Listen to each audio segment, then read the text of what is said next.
Kenya youth. Yes, it's Getombani village. Honorable Gideon Moi and the whole KANU fraternity, nipeni kitole. Asanteni. Honorable Musalia Mudavadi, Ford Kenya fraternity kwa wapi? Simba. Okay, thank you so much. So I'll begin by the issues affecting Mount Kenya youth today as we speak, and one of them is alcoholism. We all know that a lot of illicit drugs are being sold in Mount Kenya, especially ipombe ambayo inalewesha mpaka macho inapotea. And this has bedeviled our young men to an extent that even some of them are not getting married. As we speak today, I'm not married. I've looked around in Tharaka Nithi County, Meru, and it's a big issue. And as a result, we've gotten issues of mental health. Young men are committing suicide daily. We are seeing every day these issues, and they're being articulated very well by even the DCI. You see very, very funny stories talking about alcoholism, and if you can do an analysis, you will see clearly that mostly it's from Mount Kenya region. So issues of alcoholism and mental health, honorables, they are an issue that affect Mount Kenya youth. Secondly, and I believe this is cross-cutting, is unemployment. The issue of unemployment comes as a result of lack of economic expansion. Our economy is not expanding as a fast rate as young graduates. We are talking of issues of internships and mentorships. While internships work very well for young leaders who have graduates, older graduates require some sort of mentorship. And today as we speak, I remember the likes of Tom Mboya were being included in leadership at an age of 27 years. What are we saying? Let's not just ask for experience. Let's take the hand of young, capable leaders and include them in leadership. Watajua yo maneno baadaye.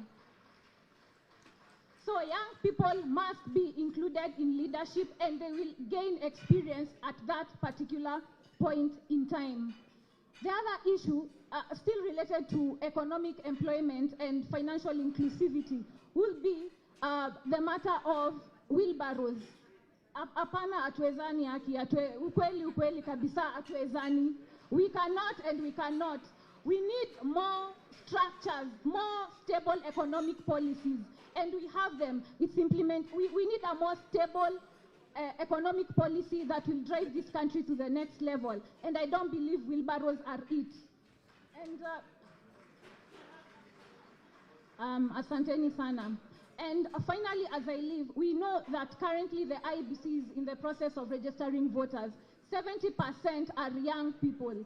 And if you are aspiring and you're coming to the mountain, first of all, you must sit down as we are seated today, and you must acclimatize. It's not a journey of running around. It's a journey of 1,000 miles, and you must sit down and acclimatize at the table. And what are young people saying? Young people are saying that atuta tumika come 2022.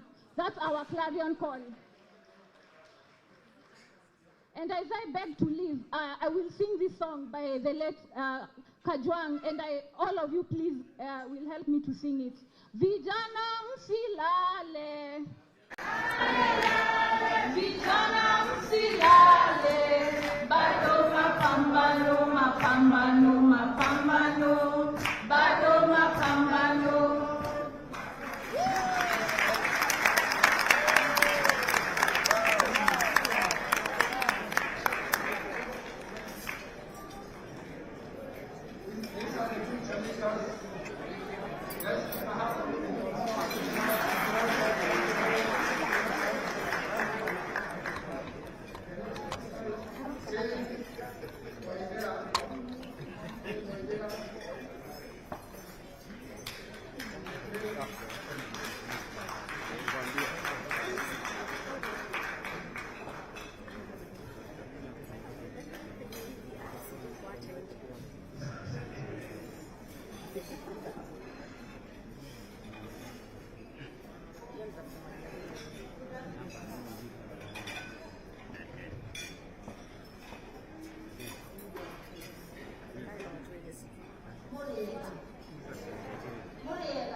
And I'm also a girl from a small village in Miri County. And as you can see, I have albinism. And I was the only girl who looked like me in an entire county until when I was 19 is when I met someone else who looked like me. So when I speak here, I speak from experience of being a child with a disability in a rural setup in Kenya. And I also speak as a woman who has also encountered multiple discrimination on the basis of my impairment. So today we are here because we need to talk about the issues that affect persons with disabilities in the Mount Kenya region, to be specific. And I'll start with the first one. You know, Kenya as a country, we've made a lot of progress in terms of representation.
And who believes in Waithera to invest in her?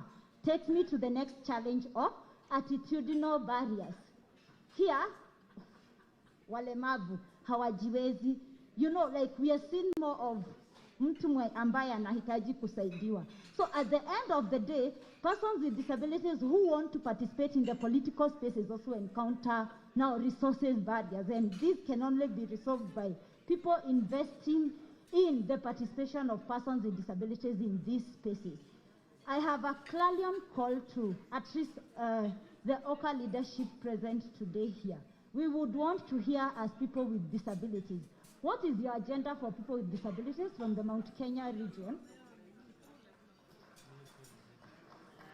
The next one is that we are willing and open to talk to you and share our issues and the challenges that we encounter. And I close with a small story that my grandmother gave me, the story of the umbilical cord. I know all of us from the mountain know, like when a child was born, the umbilical cord was supposed to be buried behind the house. Then the missionaries came and women were told to start going to hospital to deliver in hospitals. But then a lot of women from the Mount Kenya region were not willing to start going to hospital for delivery. They still chose to remain with the midwives. And a lot of people invested in building hospitals, all these things, but still children are still being born at home, and there was a lot of maternal deaths. Then later somebody was wondering, why do we have hospitals in Mount Kenya? Because we have a lot of many nice hospitals there, but women still deliver at home. Somebody thought, let me talk to the women and understand. In the Kikuyu culture, the umbilical cord was supposed to be buried at home. When you go to hospital, that cord is left in the hospital. So that is the main reason these women were not going to hospital. So if you want to address issues of persons with disabilities, don't make decisions without us.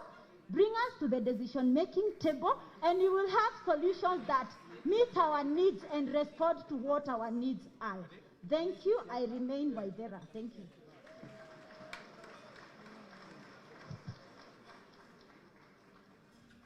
Thank you, Jane, for being that, articulate.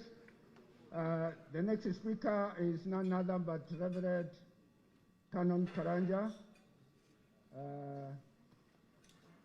Canon, 3 minutes.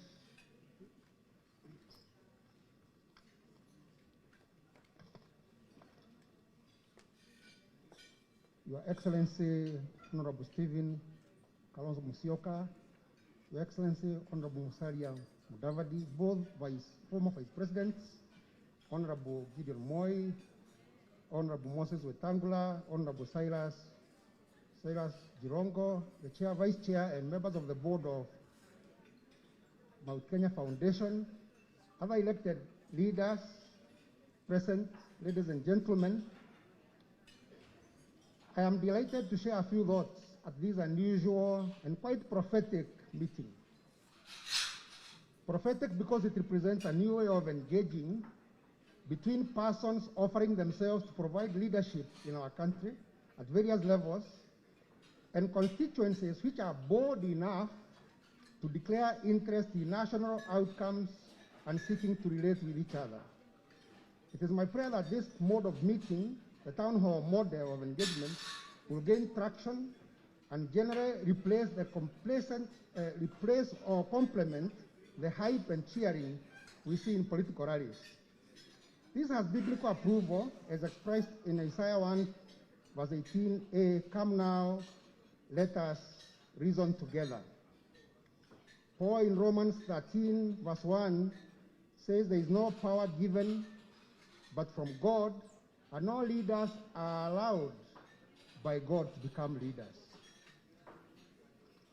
Daniel 2:21 says, it is God who changes times and seasons, deposes kings, and raises up others, giving wisdom to the wise and knowledge to the discerning.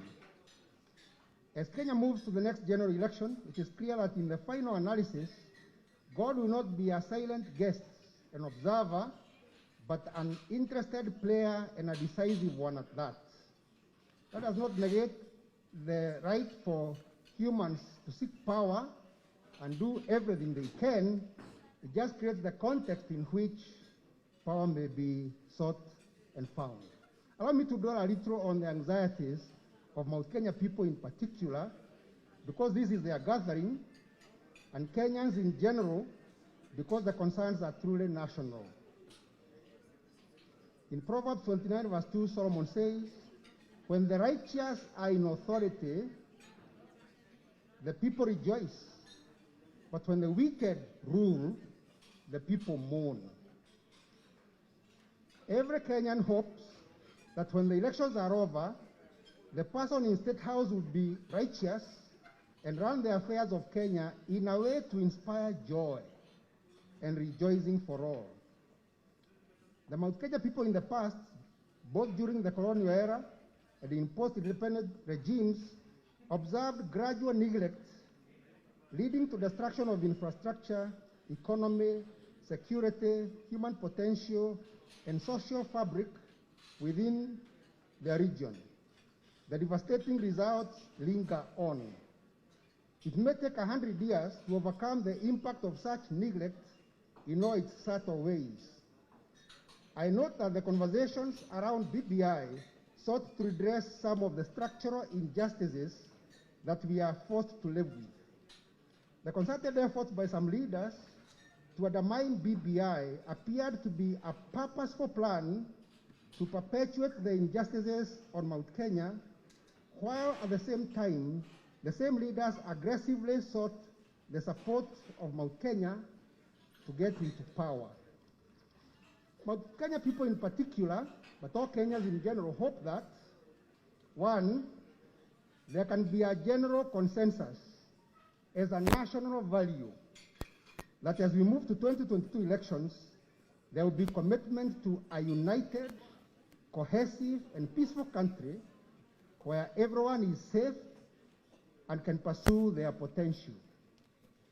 Secondly, that there can be clarity around harnessing the economic potential of Kenya for the prosperity of all, and no attempt to stigmatize or curtail individual, family, and collective efforts to create and grow wealth.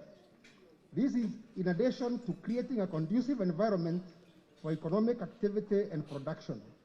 In such an environment, the people would therefore rejoice and thrive. We hope that there can be absolute commitment to a fair and just sharing of national resources. We all must ensure that every Kenyan is urged and facilitated to contribute to national development, but also receives an equitable share of the spoils. Mount Kenya people would like, as they bring to the table their numerous votes at the elections, to be sure that their interests are clearly understood and that they will share in the new dispensation in a manner commensurate with their vote strength and demographics. Now, this does not exclude others. I think it is time that all communities, instead of cheering and shouting around, get around to the table soberly discussing what are their interests, how do we make Kenya work, what is the stake they want in it. May today's meeting and deliberations contribute to the sobering of the national political conversation and profile community interests that must all be taken into account and balanced with those of other constituencies as political machines are oiled and organized. May God bless this meeting and bless Kenya. Thank you very much.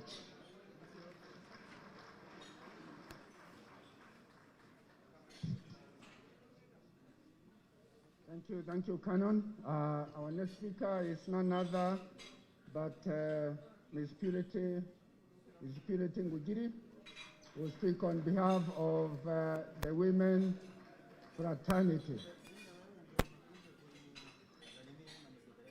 I can hear the ladies are excited.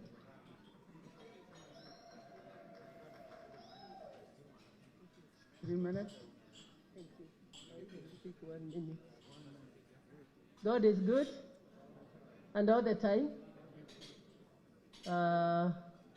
Honorable guests in the room of the Kenya Foundation.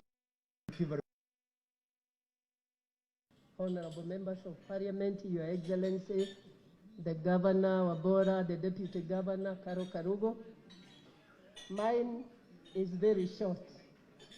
As I speak on behalf of the women of Mount Kenya, I'll request the leaders of Jubilee Party who are present to stand up, and I'll request the director and your team to please stand up and wave the crowd.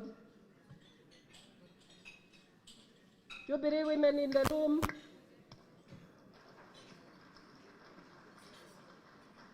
Mheshimiwa Nyokavi, our advisor, wave the crowd. Thank you very much. On behalf of the women of Mount Kenya, mine is very short because I want to speak about water.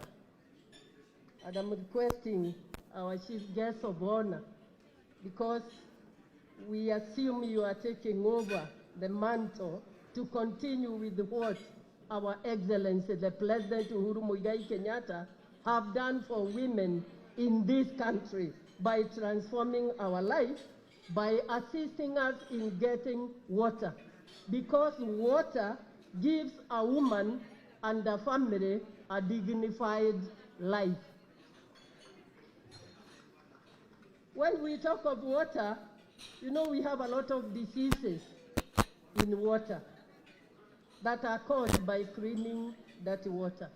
We know in the blueprint there is water, Vision 2030, we know it talks about all the homes having clean water. It is our humble request, when you'll be there, please think about having water in all the homes. We want to thank Equity and Maendeleo Women because they signed an MOU of harvesting water in all the homes. That alone is not enough. So we are calling upon other leaders to continue trying to help women harvest water. I also talk about agriculture. Mothers without food to feed our husbands and also our children is not easy. If we talk of the land, mashamba yale tuko naye, we can see our population are going to areas pahali wanaweza kupanda chakula na wapate. But we have other arso lands, very fertile, but because there is no water, there are no people who are living there. As we were coming today from Kajiado, we found places in Kajiado, a lot of land has not been occupied. But where there is water, you can see people are there and they are growing food since the place is very fertile. Israel, most of it we know it is desert, but it was transformed. And in fact, it's top in the world for growing fruit and selling. We also know about Ukambani, it's just next to us. Those places where there is water, they grow fruit the same as those which are being grown in Israel. So when we are talking of water and life, they combine in agriculture and also in giving us health. When we talk of health, the other thing I want to touch is issues of health. A healthy woman is a healthy nation.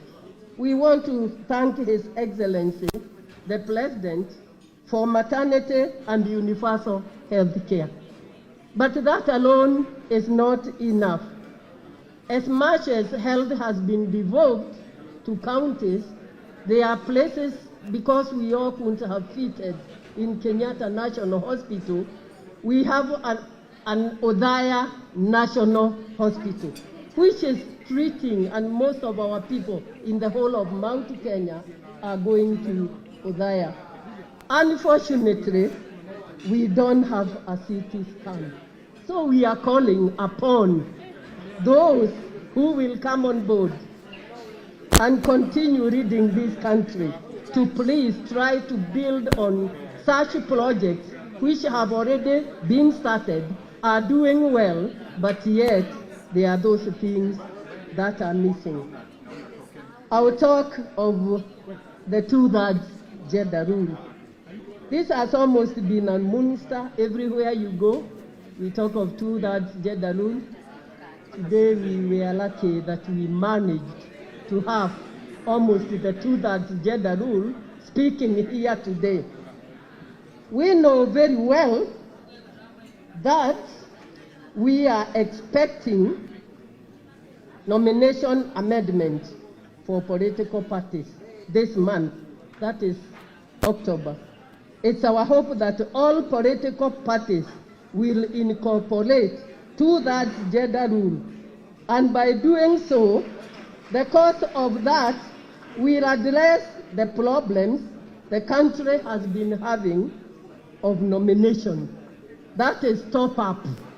You know, when it comes to elections, there is the issue of nomination. We have a lot of problems that normally happens. Women in the morning, you are in the list of nomination. In the evening, you are out of the least. So we are calling upon all the political parties to please try and do something around this time, that is in October, so that that clause can be incorporated in the 2/3 gender rule. Finally, kukiwa na shida, the person who suffers most is the mother, is a woman with the children, the husband, and those who are even working out of where she lives. So we are calling upon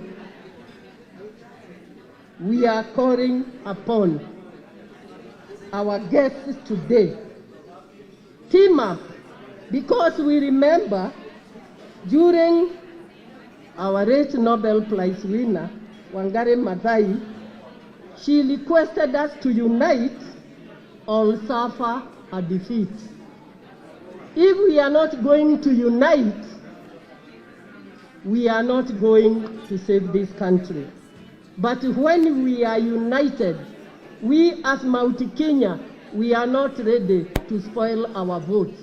But when you would come together, we are ready to put all our votes in one basket so that we don't remain in opposition. Because being out there in the opposition, we have experienced that as Mount Kenya for about 20 years. We were out there in the opposition. So we are coming together. We have teamed up and we are calling upon OKA. Please team up. We work together so that we'll get the next government to continue with the good work our head of state, Uhuru Muigai Kenyatta, has been doing. Asante sana kwa kunisikiliza. God bless you.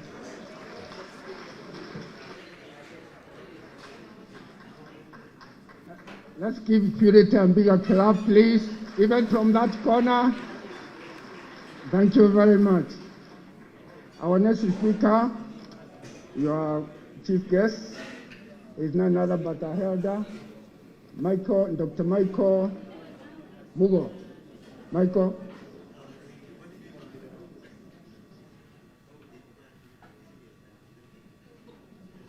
God is good, and all the time.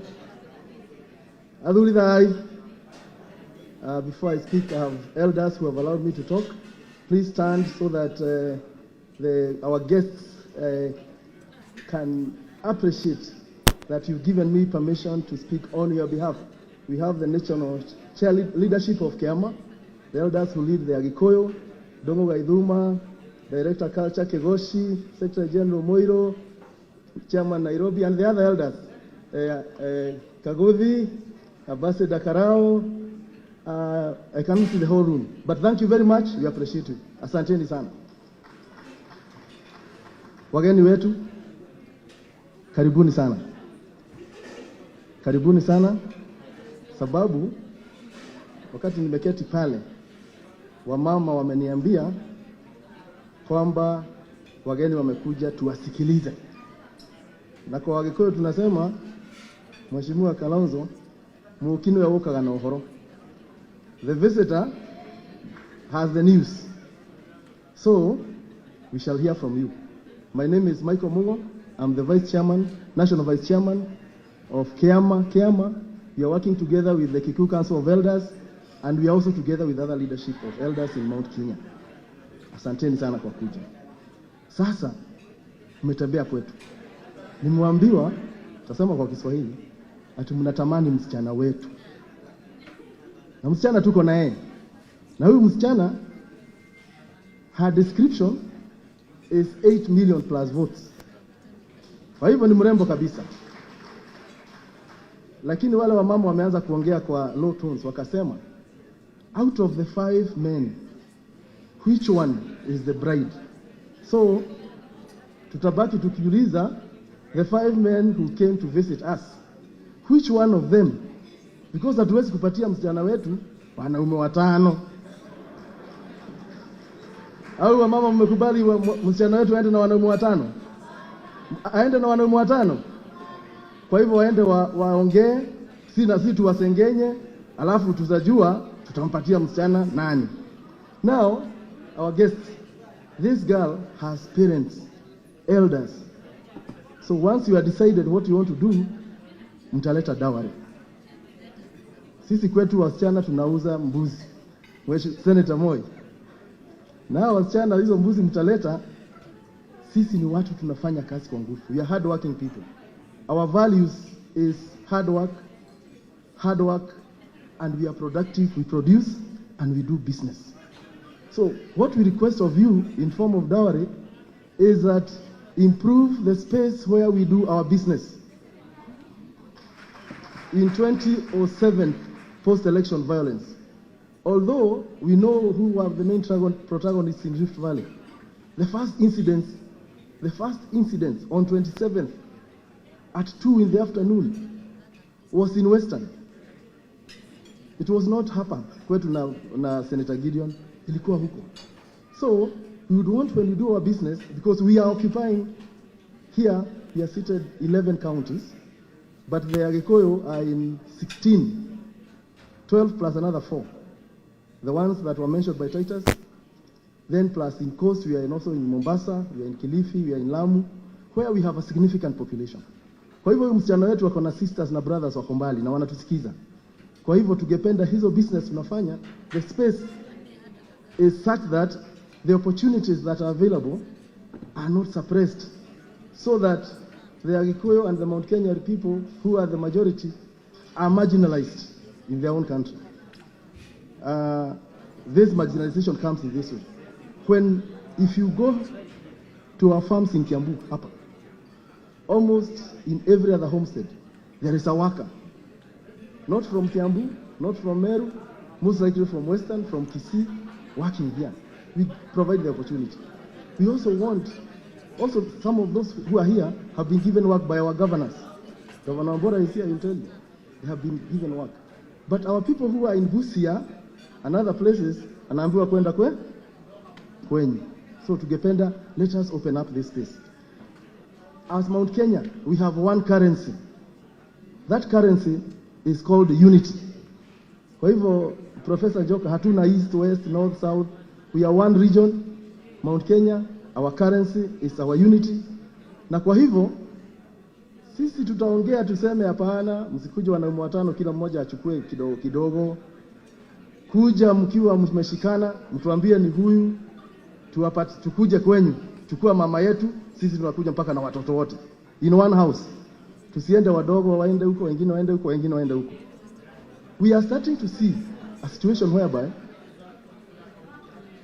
the Agikoyo in certain and the Mount Kenya people are targeted. And we have seen, pahali tunatoka na Senator Gideon Moi, I'm from Laikipia. We have started observing a scenario where some people are doing mock or practicing post-election violence, targeting communities. Sisi tumesema, sisi ni watu wa amani, lakini hatutakubali tishwa. Today one person is killed, the next day another one is killed, and then on the pretext of pasture. It is not pasture, we know. It is political incitement. There's a political ideology coming in. We've lived with peace, in peace, like Laikipia and Baringo for many years, but now we're seeing a pattern. And this pattern has an owner. Mwenye hiyo pattern, tunamuona. Tunamwambia, sisi watu wa Laikipia tunajua mnafanya rehearsal hapo, tukigojea 2022, rehearsal ya vita haitafanywa Laikipia. Kwa hivyo nyinyi viongozi, mshikane na mkemee hayo maneno, manake wengine wenye wako na hiyo nia, wengine wanataka viti kama hizo mnauliza. So we are asking them, the people of Laikipia and these counties that neighbor Laikipia, let us live in the same peace we have lived in all our years. Nikimalizia, niseme kitu kimoja. Our democracy is maturing because today we have sat here to discuss what we intend to do next year. We have visitors, Wakenya wenzetu, viongozi, Mheshimiwa Musalia. When you wanted to run for presidency in ODM, I am the one who held your first public rally in Nyahururu. tukakupatia jina Masharia. And from there sijakuona tena. Kwa hivyo usikuje leo alafu upotee. We want consistency. Mheshimiwa Kalonzo, I vied for Laikipia 2007. Ukanipigia simu, Michael, can you join ODMK? Nilikwambia before I say ODMK, people will not let me say the K. Watasema tutaki wewe. We talked, tukakubaliana, then we met in Tala, and we are here today after many years. Wacha tuendelee kuwa ndugu pamoja, tuulize amani iendelee kwetu. Ya mwisho, we have been watching and listening to utterances of leaders during the BBI process. We are not saying we profiled anybody, but those who are against us, both at the Senate, when we were talking about the third revenue generation, that generation formula, we listened and we heard what you said, some of you. Sisemi nyinyi, nasema wengine wenye mmeandamana na hawa. Mjue, Mheshimiwa Musalia, huko kwenyu the population is going up. Ukiona kichwa cha Mount Kenya kikinyolewa, chako tia maji. Hata nyinyi ndio next to kuwa isolated in your big numbers. So we must say we need the equity. We need equity in our vote, equal representation. What was in BBI? Kama mmoja wenu mtapata nafasi, Mungu awabariki mpate hicho kiti. Hayo maneno tuyarudie. We revisit. Ndio tusikue hapa Kiambu 2.65 million people wanaumia because we have fewer constituencies, we have low amount of money that is distributed from the national government. Yet our counties, ile pesa wanapata haitoshi. Ya mwisho kabisa, sisi our value of hard work, na nitasema hii, ina Wakikuyu custom. Na niseme kwa Wakikuyu, na nafikiri Professor Joka ataongea kwa Kitharaka na mwingine kwa Kimeru. Sisi, when we talk about Peter Monga, au mtu mwingine tunaita tajiri, sisi we believe that poverty is caused by laziness. Kwa hivyo tukiona mtu akona mali, tunasema ni hard work. We do not want any one of you to start propelling tokenism economy. Atuwe ni maskini, wacha nikupatie hii, ukae hivyo hivyo kidogo. Hapana, sisi tunataka kufanya kazi na mikono yetu, tupatie hiyo space, tufanye biashara, tupate pesa zetu, tuweke kwa mfuko, tukue munga kesho. Na sisi tunasema kwa Kikuyu, muhiki muthaka ahetokagira muromo wagia, that a beautiful wife, a beautiful lady kama huyu tuko naye Mount Kenya, anaweza pitia kwa mlango ya maskini. Kwa nini? Maskini hana mbuzi ya kuchukua huyo msichana. Kwa hivyo Wakikuyu wanasema work hard, msichana mrembo asipitie kwa mlango yako. Alafu tunasema udhuri wake to gado nugaga. A rich man, hata Mungu akiitwa tycoons, tunasema haina harufu mbaya. Kwa nini? Because amongst our people, we believe that a rich man is preserving what he has for the community, for hiyo ni story yetu. Kipata shida, anasaidia our young people. Last time mkumbuke, huyo msichana wetu tumesema mrembo, akona brothers and sisters, na wanahitaji space in employment. Wanahitaji incubation hubs za biashara, wanahitaji kupewa nafasi ambazo ziko na uwazi. Asanteni sana na Mungu awabariki. Wazee adhuri dhai dege. Asanteni sana.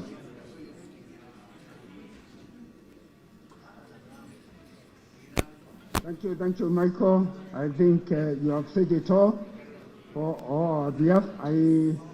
Before I give the opportunity to the governor of Embu, who is the chair of the Council of Governors, to invite our chief guest, I want to recognize the presence of the directors of Mount Kenya Foundation. So if you are director of Mount Kenya Foundation, please do come here, and then you wave at our people. Please, all directors of Mount Kenya Foundation who are here.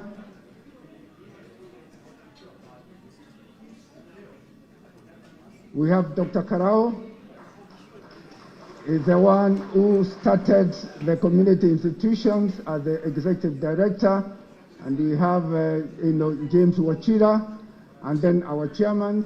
We have other leaders, directors who are not able to come today. Thank you very much, gentlemen. So it's my turn now to invite His Excellency the Governor of Embu to take us through, but I'll come back to invite, for the vote of thanks, and then to tell you what is next after that. So, Your Excellency the Governor, please do take the mantle. Thank you.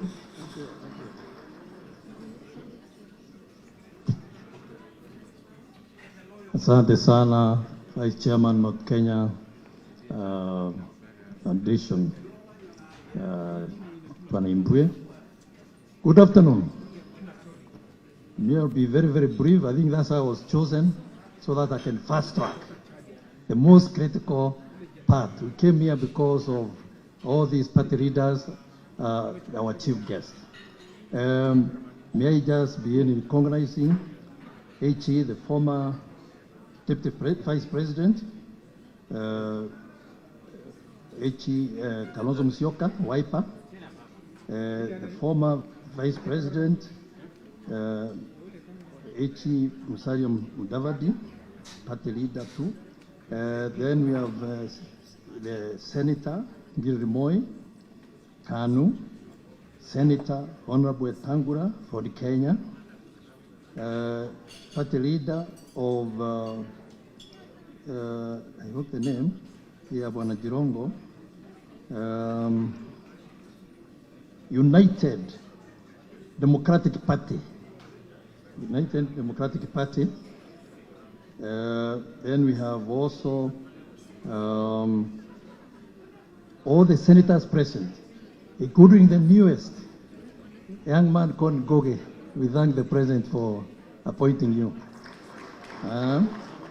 Let's also appreciate our members of Parliament who are all introduced, MCAs, of course our Deputy Governor who is with us, Karugo, H.E. Karugo, the eloquent speakers who have spoken this afternoon, expressing wonderful things. Kiama Wazes, we have heard you. Ladies, distinguished ladies and gentlemen, mine will be very, very brief indeed. I've just come from Rwanda, where we had a meeting of East African local government. And we were given a chance to see the famous Kigali Genocide Memorial. Ladies and gentlemen, it was heartbreaking.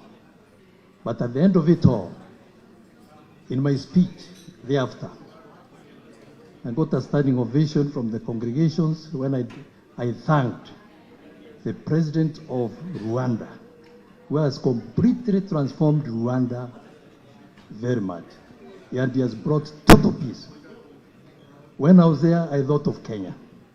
And that's why when I was invited by Mount Kenya to play this role I'm playing, I said, I'll even leave the meeting earlier. The meeting is ending tomorrow because I know the importance of this meeting, Chairman. I know the importance of this meeting. I've only 2 points. One, the Mandela magic or Mandela moment. When he brought South Africa into the democratic countries of the world, I was among the first Kenyans to visit South Africa. And I can assure you, and I chance also to meet that great leader. He only had one term, and he left a legacy of a lifetime. Something to think about. And as well as what we have seen in Rwanda. Finally, the unity. Some speakers have touched on it. Me and Moni seeing the picture. And I remember, H.E. Kalonzo Musyoka, you are the one who came to Runyenjes to represent the Rainbow Coalition. I remember that time, 2002, I will never forget, when the Kenyans were the most optimistic people in the world after that period, after the Rainbow Coalition won. Here, just as some of the speakers have said before me, we must bring those wonderful memories back. Oh yes, Kenyans are looking forward to have a united Kenya with all the leaders together championing the peace and development of Kenya. Having said that, may I now use the formatting of our chief guests the way they would want me to invite them. We have agreed on this. He said the first speaker will be Senator Agnes Kaundu Muthama. Karibu sana. Makofi.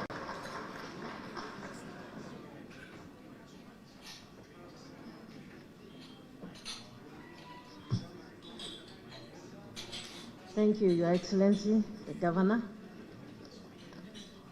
Your Excellencies, the OKA principals, the Mount Kenya group led by Mr. Monga, governors around and senators, MPs, MCAs, and ladies and gentlemen, good afternoon. Mine is very short and brief. And I think the reason why I was given this opportunity is that because the OKA principles believe in 50 threshold parity. Instead of the 2/3 gender, there will be 50. Are we having women in the house? In the house, OKA believes in 50, not gender parity. And I just want to speak a few things and say that Psalms 133, 1 to the end says, where people live or dwell in unity, there God bestows his blessings. And I want to echo the words of Mr. Monga. He said, the people are talking of people being poor. I want to say Proverbs 18:21 says the power of death and life is in your tongue. So when we are calling ourselves poor as Kenyans, we are truly going to be poor because that is the word of God and it will come to pass. So let us stop calling ourselves poor because we are not poor. God has blessed this country very much. Okay? And another thing I want to say is that Mount Kenya people, from wherever you are, I want to assure you, President Uhuru Kenyatta is still the president of this nation until the next president is sworn in. So have no fear. Let you not be threatened by anyone. Nobody will test you from wherever you are. Kenya belongs to all of us. And wherever you are a Kenyan, you have a right. And remember, President Uhuru Kenyatta is still the president of this country until the next president is sworn in. Okay? And so we have peace in this country. That is just a by the way. We should not fear. We should not have fear. We should not be threatened by anyone. Wherever we are, our businesses will be safe, our businesses will be secure, will be safe and will be secure wherever we are. And I'm speaking also as a prophet in this country. I pray, and as I talk, I am prophesying. 07, I remember very well, I used to go to the church every morning and lie down and cry to God. Because God had revealed to me what will happen to this country. And if it were not for prayers, if it were not for His Excellency Kalonzo Musyoka, I don't know where this country would be.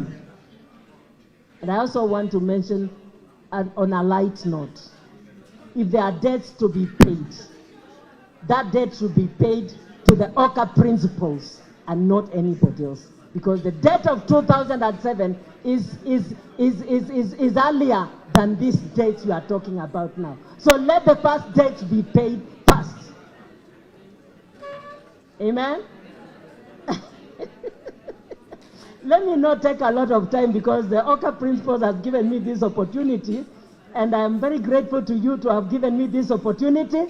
And I know, seated with us among the 5, we will have the president of this country, the next president of this country.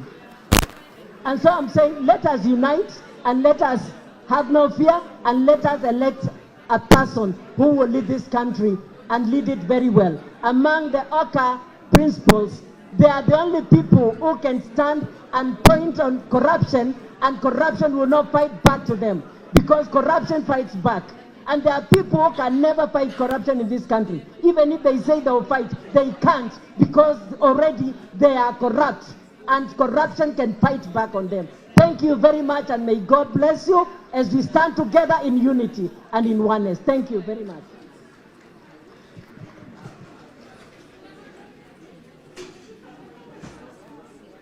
More clapping tafadhali for the senator.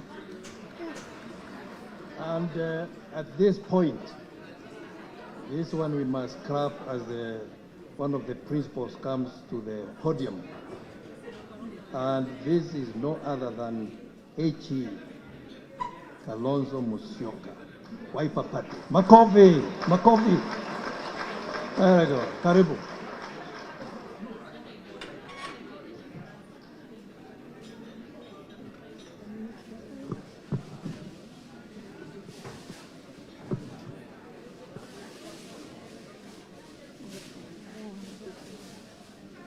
Thank you.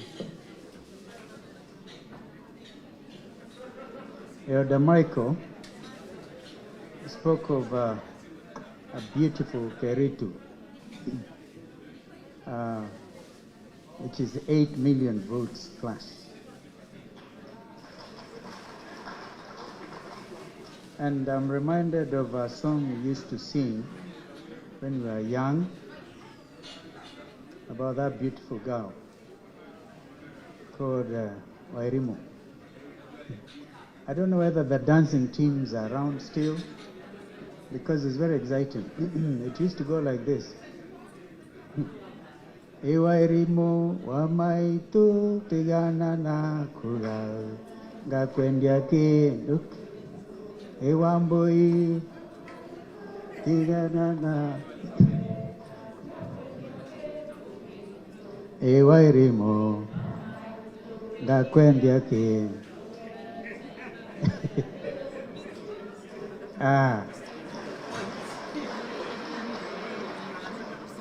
Well, you see, Chairman Peter Munga and the directors, my brothers, fellow Kenyans, before I say a few things, and we agreed among ourselves that I'll go first, because in all practical aspects, I'm actually a part of the mountain. I'm only on the other side. If you go to Sekuru, you realize what I'm talking about. I'm just on the other side of the mountain, actually a great beneficiary of all the rivers that flow to Sekuru, Mutonga River, and all these rivers. But I thought before I proceed, I need to recognize some of the other leaders, national leaders actually, who have not been recognized because they may not hold elected positions in parliament. But these are party leaders, and I want, on behalf of Wiper Democratic Movement, because I think my brothers will do the same, to actually ask one of the deputy leaders to come and just be here with me for a minute. And our national chair, Ambassador Ali Makwere, former deputy speaker Farah Maalim, is a deputy leader. The other one is Bishakila Abdallah. She was not able to make the lunch. But you can see how national Wiper Democratic Movement is. Simutupigie makofi jamani. So I think the other one on that side, and the other deputy leaders were in the House. The deputy chair is Senator Mutula Jr., and the other deputy chair is Victor Swanya, all the way from Nyamira, is an advocate. And the other deputy leader is Ann Kanyi from Nyeri. That is the leadership team right here. But the others also, so that they do not actually deal with me after this. We have Winnie Kaburu, all the way from Meru, NEC member. We have Justus Wambutura, also from Meru, a very long-serving member of the party. And in fact, these things we are talking about power outages and KPLC, if you need expert opinion, Wambutura is always available. Muriuki Ntwiga from Embu, young man, very promising. I don't know whether he's here yet. Rehab Wangui Ndambuki, she's a NEC member. Bishop Johnson Gichuki Muturi, Laikipia, is in the house. Just shout wherever you are, thank you.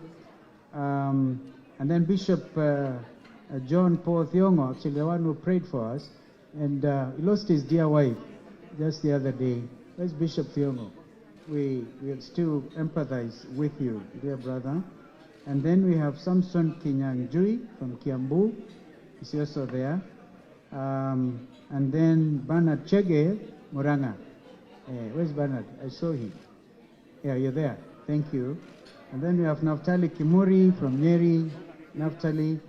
Peris Nyakwera Kabue from Nyeri. Lucio Ambui Karanu from Kiambu. John Dungu Nyandarua. And the others, I think we've been able to point out.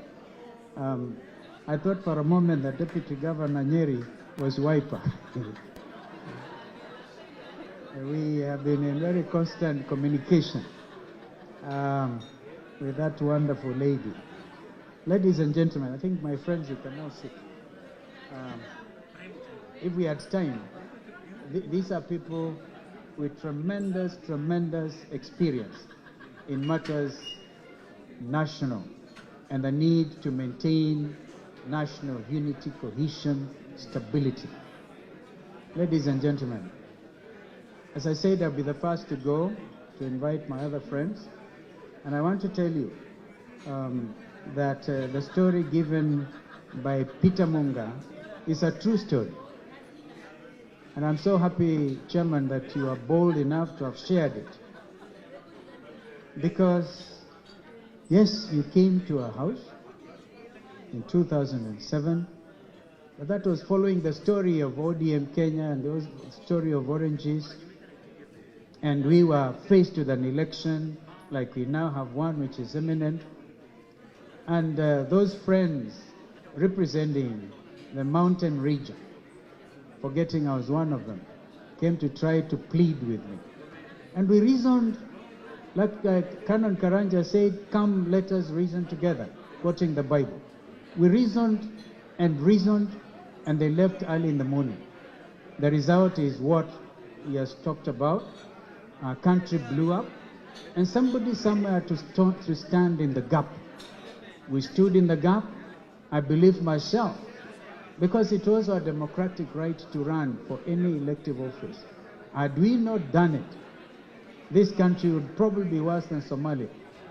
But we thank God, He's a God of all flesh, and Kenyans stood together.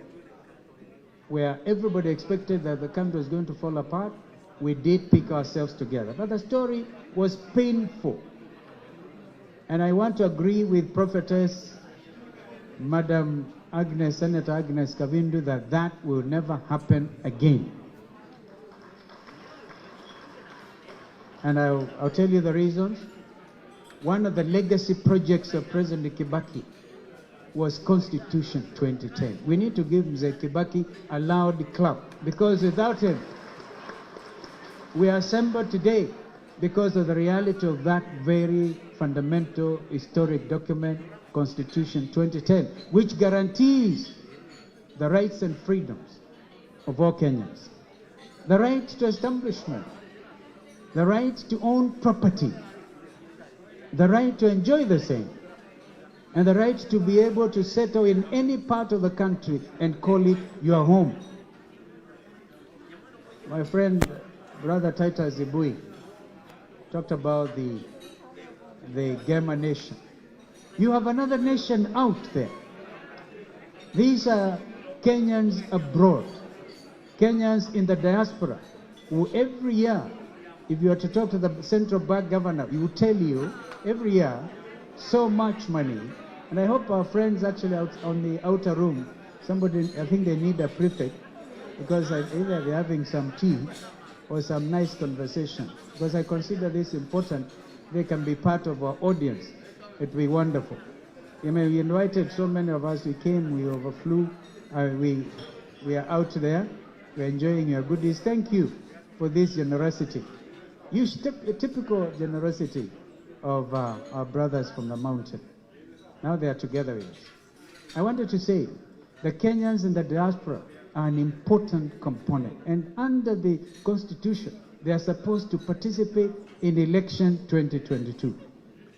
So as we speak to you from this historic hotel, the Safari Park Hotel, we're also talking to Kenyans in the diaspora. And I know many of them are from the mountain region. The other day I flew from Dubai via Qatar. I was received by an excited group of Kenyans. In fact, Qatar Airways and the other Emirates Airlines, between them, employing thousands and thousands of Kenyans. And they will be voting this time. So allow us through connectivity, the internet, to talk to Kenyans wherever they are. So Peter Munga, your audience is bigger than you could imagine. Therefore, what are we trying to say as OKA? Our vision is simple. An all-inclusive nation where nobody is left behind. Waithera, I guarantee you, where you will never be left behind on account of disability. Marito Gaon Kirote from Ma, Muga, Natoana. You know, the other day I got into a lot of trouble. I said that I'm a Madaraka or a Mumeru, and friends from Makueni took me on. We always suspected. Of course I'm not. My mother and my late father, they're all known. But that's what I mean by the fact that I'm a part of the mountain. I went to primary school with Arakas, with Merus. In fact, the last Mudaraka Meru I met was Mtamakembo. The trouble with Mtamakembo is he had also jingas with him. So ukiangalia miguu yangu niko namna hii wakati mwingine. So we are one people. And as we speak to the mountain, we are speaking to the nation. And I declare myself a Kenyan. I'm Kamba by birth, but a Kenyan, a real Kenyan at heart. And I'm talking to my friends. If I go out, I went to Somalia, and I think if Ambassador Faye will be here, he will confirm to you, when we are trying to put the Somali nation together in Bagavi, the main, the guys, I mean the people who are at loggerheads with each other, were the main community. Also Somalis speak Kisomali. They are all Muslim. But because they belong to different sub-clans, they can't live together. I declared myself a member of the Digli Mirifli community. Because Awiyas and the Darots were the majority. It's even a 0.5. My friends, I'm talking to you as one with experience in bringing the region together. A believer in regional integration. And I know what the people of the mountain want is to be given opportunity. I don't know whether we realize as Kenyans that not all are great friends. There's great regional and international competition. Right now, thanks to the appointment by President Uhuru Kenyatta, I'm trying to put together the people of South Sudan. I've tried to do the best way I can. From the days of the comprehensive peace agreement, spearheaded by Mzee Moi, may God rest his soul in peace, Mzee Kibaki, all of them, President Uhuru told me, these are your people, help them. And the same words were reported, actually repeated to me by President Moi before he left. Do you know that you, Titus Ibui, when I last checked, you are the chairperson of LAPSET. That corridor, and I was there with Mzee Kibaki when we launched the Lamu Port Initiative. And the late Meles Zenawi, Prime Minister of Ethiopia, was there. President Salva Kiir of South Sudan was there. And of course, President Mwai Kibaki, and all of us. That project is a life-changing matter in terms of regional integration and great benefits to the people of Kenya, and particularly the mountain people. Because you are the entrepreneurs. There are over 10,000 Kenyans in South Sudan as we speak. And when things went wrong in 2013 and 2016, they were all kind of thrown out of South Sudan. Our truck drivers who ply the route between Mombasa through Nimule and onto Juba, most of them have a lot of relationship with the people of the mountain. Hard-working Kenyans. Therefore, instead of looking down on the mountain, we should be able to say we should all be like Peter Munga. And you know me, I was unhappy that I'm being invited by Tycoon. And even the 411, it says, OKA chiefs are being received by Tycoons. Now you are happy. We must clap and thank God for Peter Munga and people like James Mwangi. Because these are the wealth generators. And you're trying to imbue the same sense of responsibility to the young ones. Konza City is a Vision 2030 project by Mzee Kibaki. And by the way, please, when you are giving credit to Mzee Kibaki, will you spare me just at 20%? Because you all know how closely I worked with Mzee Kibaki. I'll tell you some truth, which I'm saying for the first time publicly. It was me who convinced Mzee Kibaki to appoint President Uhuru Kenyatta the Deputy Prime Minister. Because Mzee Kibaki was, as a nationalist, he told me, Vice President, you want me to appoint another Kikuyu? Because remember the Kofi Annan talks when Raila appointed Mudavadi, and then I was in the PNU alliance with Kibaki, and we needed a strong hand. I told him, yes. Then Uhuru became Deputy Prime Minister and Minister for Trade. Eventually, Minister for Finance. Deputy Prime Minister and Minister for Finance. From whence he grew all the strength to become the president. I think he also owes me one, on a light note. But we are not here, Senator Agnes, to talk about paying political debts. I don't believe in that. I believe in working hard, be nationalist. Whatever God has placed in your hands at any given time, do it well for the benefit of this nation. And so, we want to grow the economy of this country. The youths in Mount Kenya, just like youths elsewhere, like Kirotes, will find a lot of hope in Konza City. Do you know, we are just about to develop the equivalent of MITC, what is it, MIT. Yeah, MIT in the US, which was like the incubation center for growth of American industry. Thanks to the fact that President Kibaki and I must claim a little credit, through the Presidential Economic Advisory Team, brought in a Korean. No wonder we even talk about nuclear science. And in Konza very shortly, you will have an equivalent of MIT, because the Koreans have just are going to break ground for the equivalent of MIT. Don't say it is in Ukambani. It is a project of all Kenyans. And Mount Kenya youth, as hardworking as they are, the Vision 2030, they will benefit. We have to grow this economy in real terms. Ladies and gentlemen, I can talk on and on, because we are not here to please our friends from Mount Kenya. They are Kenyans. But you know, charity must begin at home. Have a vision. Did you know that my community actually gave the name, the Kenyan name, through Mount Kenya? Kenya. Do you know that Kirinyaga and Kenya is a Kamba name? Clap for me. That's what it is, Kenya. Kirinyaga. Do you know I have relatives in Kirinyaga as we speak to you? Do you know the people like Philip Ndegwa, the former governor, the late governor of Central Bank, yeah, and his brother Mutuku Ndegwa. Kirinyaga. 30% of people, residents of Kirinyaga, are actually from Kitui, Senator Ambua's place. So we are one and the same people. And so when young man Samaj, a young talented Kenyan, sang the Mudhonua song, I'll be going everywhere in the mountain, we'll be talking about Mudhonua, in real terms.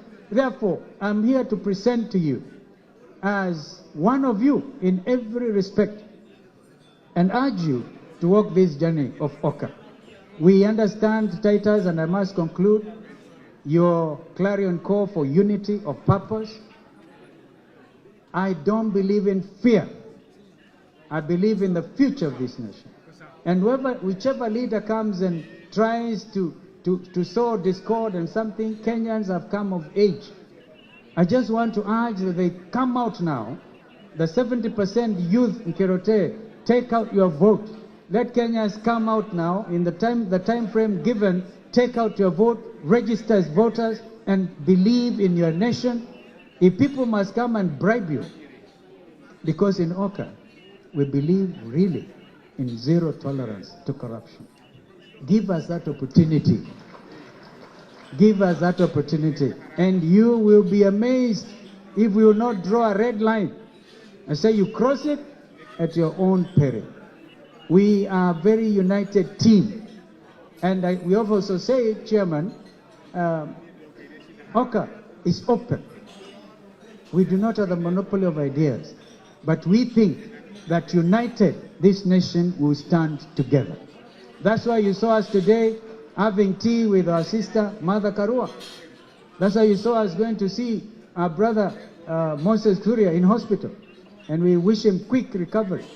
That's why we are saying we are moving. We are moving with such speed, you will not believe it, to unify this nation. But we're also asking to believe in our program. Believe that one of the founding principles, our mission statement, is inclusivity, where nobody is left behind. And we also say that we are a nation under the rule of law. Sometimes you have seen some serious discrepancies when it comes to the application of the rule of law. Some of us are senior counsel. My brother Weta is a senior advocate. We are officers of the High Court. We would want to see a nation that works very, very closely, the three arms of government, so that we can pull the citizens together. And for me, Mount Kenya, my final comment, agriculture. I love agriculture. In fact, I call that agriculture, because my brothers, you talk to other subject, is the green gold. I also believe in working as hard as the people of the mountain, the other side of the mountain. I work very hard from the lower side. And therefore, 24-hour economy. You heard me talk about that in 2007 when you came. I told you, we need to work. A post-COVID Kenya must really roll up its sleeves and work and create employment opportunities for our people. I believe out of the 47 counties, and you are 11 of them in the mountain region, you should not be counting 1 or 2 factories. We must industrialize at that level. And therefore, we talk about uchumi marudufu. Riu, uchumi marudufu. Tufanye kazi kwa bidii. Tuokoe nchi yetu. We are thankful to God that this COVID thing is going away. I wish it goes and goes forever, forever, forever, so that Kenyans can realize their full potential. So, ladies and gentlemen, I don't want to go on. We are not here to present our memorandum, our manifesto. We'll be doing that. Brother Gideon had a fantastic delegates conference of Kano. Na zote tukatingiza kidole. I launched my campaign secretariat the other day. I'm yet to call my delegates conference. And I know that Musalia and Weta and Cyrus is like a hurricane. I really admire Cyrus Jirongo's energy. A real hurricane guy, impatient to get his country together. This is a team we are presenting to you today. And I want to ask members, if there are some members of the SKM Command Center, to please stand. The Command Center team. Yeah, that is Joey. I don't know whether it's from Homa Bay or from Kisumu. That is Rodney Okoth. Yeah, he's actually leading that little team. And you have not heard of Mkamba amongst them. This is how serious we are. We are going to put this country together. We have to demonstrate, live it, so that instead of the 2000 gender rule, Madam Purity, please hear me. Some of us believe in 50-50 government, 50% women and 50% men. Governor Ambora has just been praising President Kagame because Kagame's government is really dominated by the other sex. Therefore, we must have this equality of consideration. And so this is it. I believe that is the nation we are all trying to build. I must thank you for listening to me. We'll have time to come back and talk. We'll go to the villages and see your macadamia. Yes, macadamia, avocados. But please don't put down all the plants, the coffee and the tea. I celebrate former Governor Peter Munya doing tremendous work in trying to revive the coffee and the tea sector, including KPSU. Of course, you're working with President Uhuru Kenyatta. We recognize that as a kingpin. Sometimes I wonder, people of the mountain, if you are to drive from here to Angige,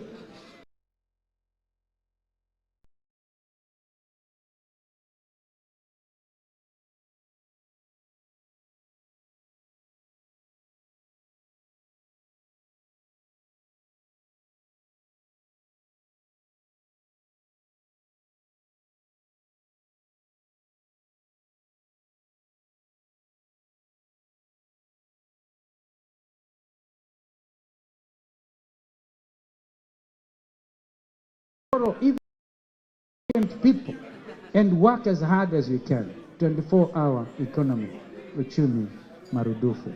But don't pull down Peter. I think that the elders, Michael, do not know how to hand over the coffee plantations to the young ones. Yeah. Now you are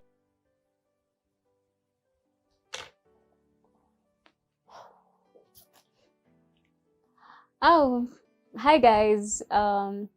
Sorry, you found me 5 minutes before I started recording, but anyway, so most of you have been asking me why. Thank you.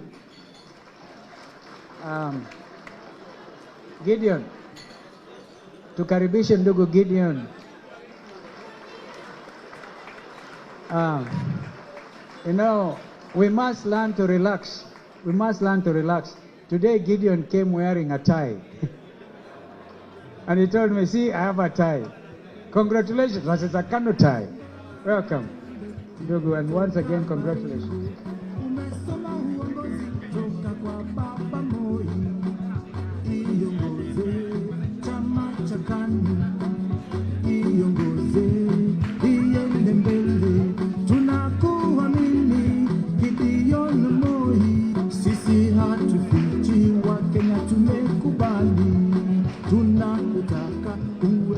Thank you.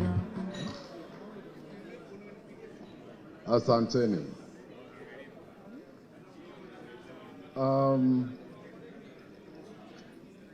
My co-principals who are here today, our host,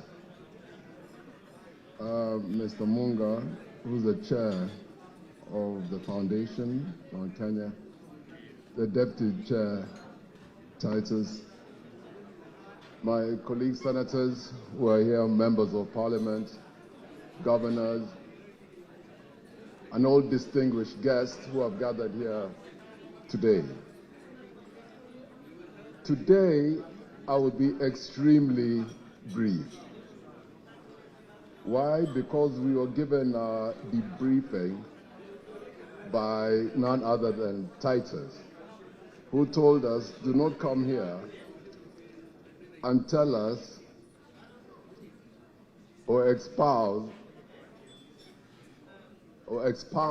your economic models. So that we know.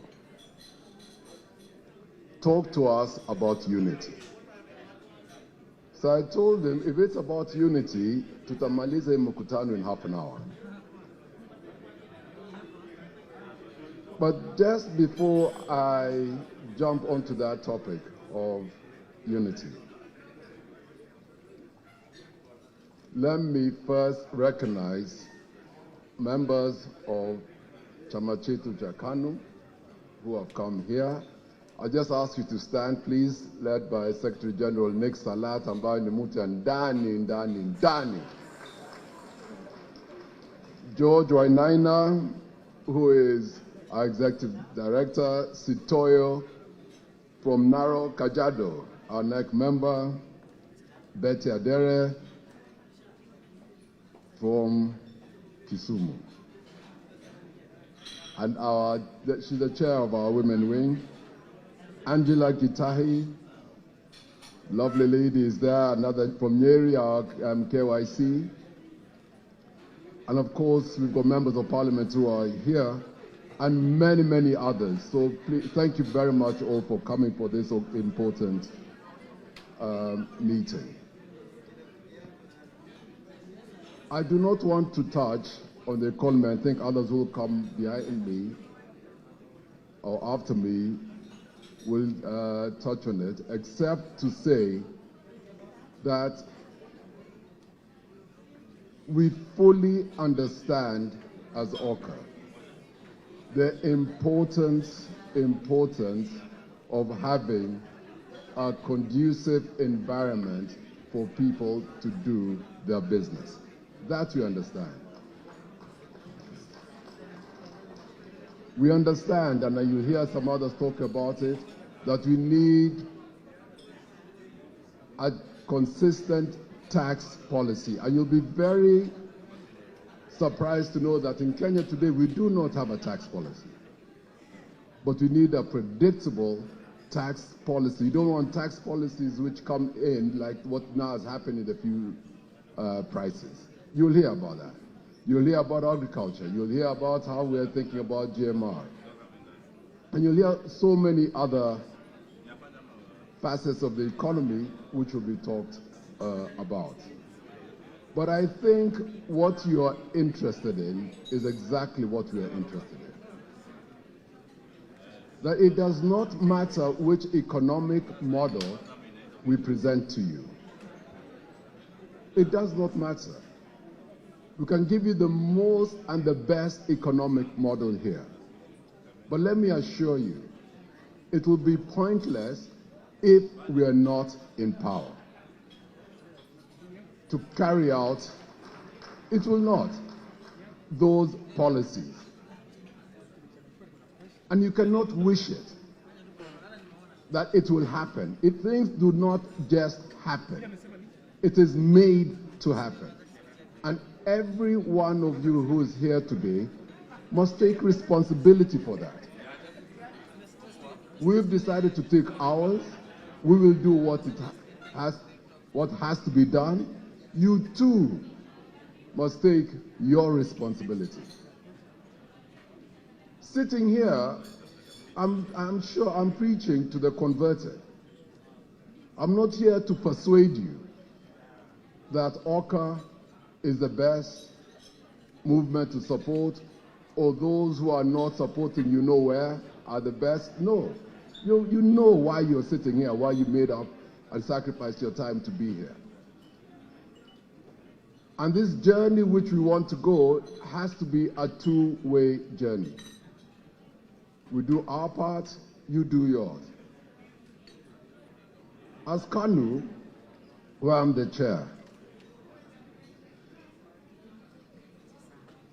back in the day, in the 63, and before that, in the 50s, a Herculean task was performed. And that task was lowering the Union Jack and raising the Kenyan flag. Sacrifices were made. The majority of those who made those sacrifices came from the mountain.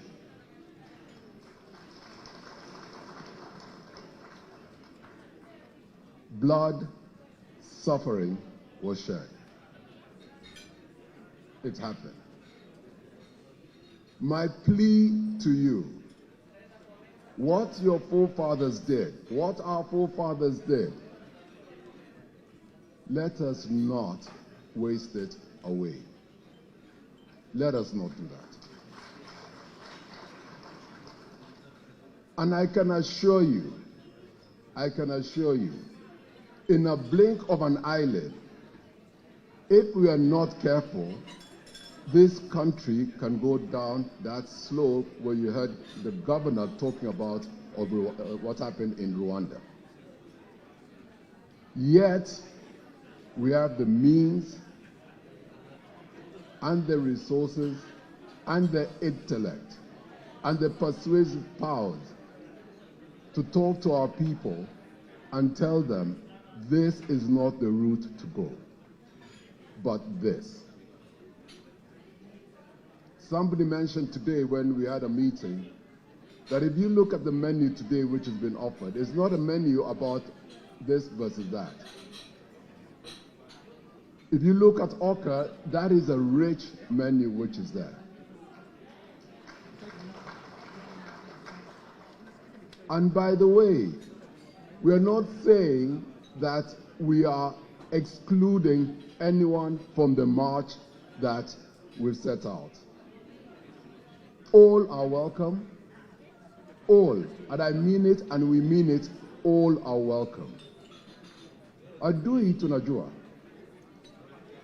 All are welcome. At the end of the day, the Kenyans will make their choices. For you, what I said during the inauguration, not inauguration, sorry, I'm running ahead of myself there.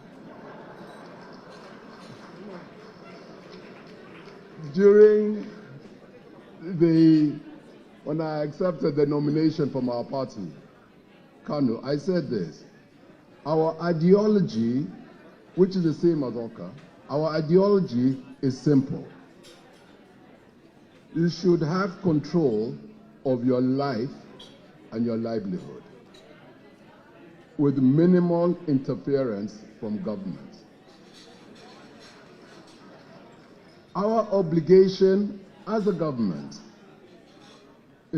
government obligation is to look after the poor and marginalized and remove the burdens that prevent a majority from prospering. Period. That is the job of government. Get off the back of the people, let them continue on doing their work as they can, and you know your role in what you have to do. And that is what OKA stands for. So, as I conclude, Titus, you've said your part. Michael, I think, talked because we're neighbors in Laikipia. And he said that you have one girl, uko na msichana, ambao hawa wanaume wanne ambao wasichana hao ndio wanamtaka. And you said you cannot give to sisi watano, si ndio? Unajua, kwa hawa watano mimi ni kitinda mimba.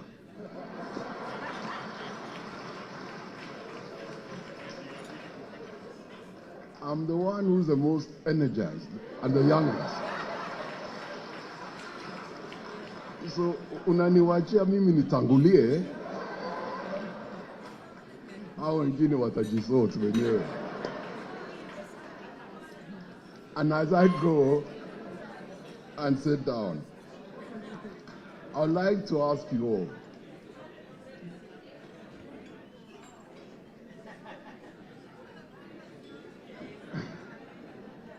unajua, ninajua adui yenu. Najua, nikishika kichwa, utavumilia mateke. God bless you all.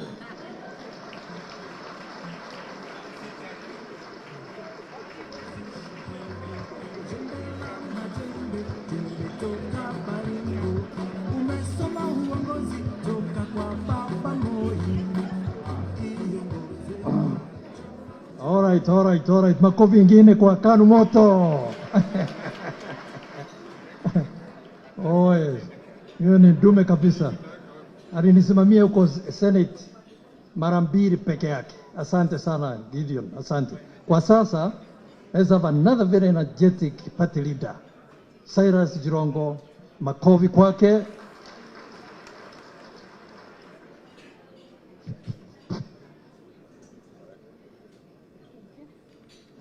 Thank you.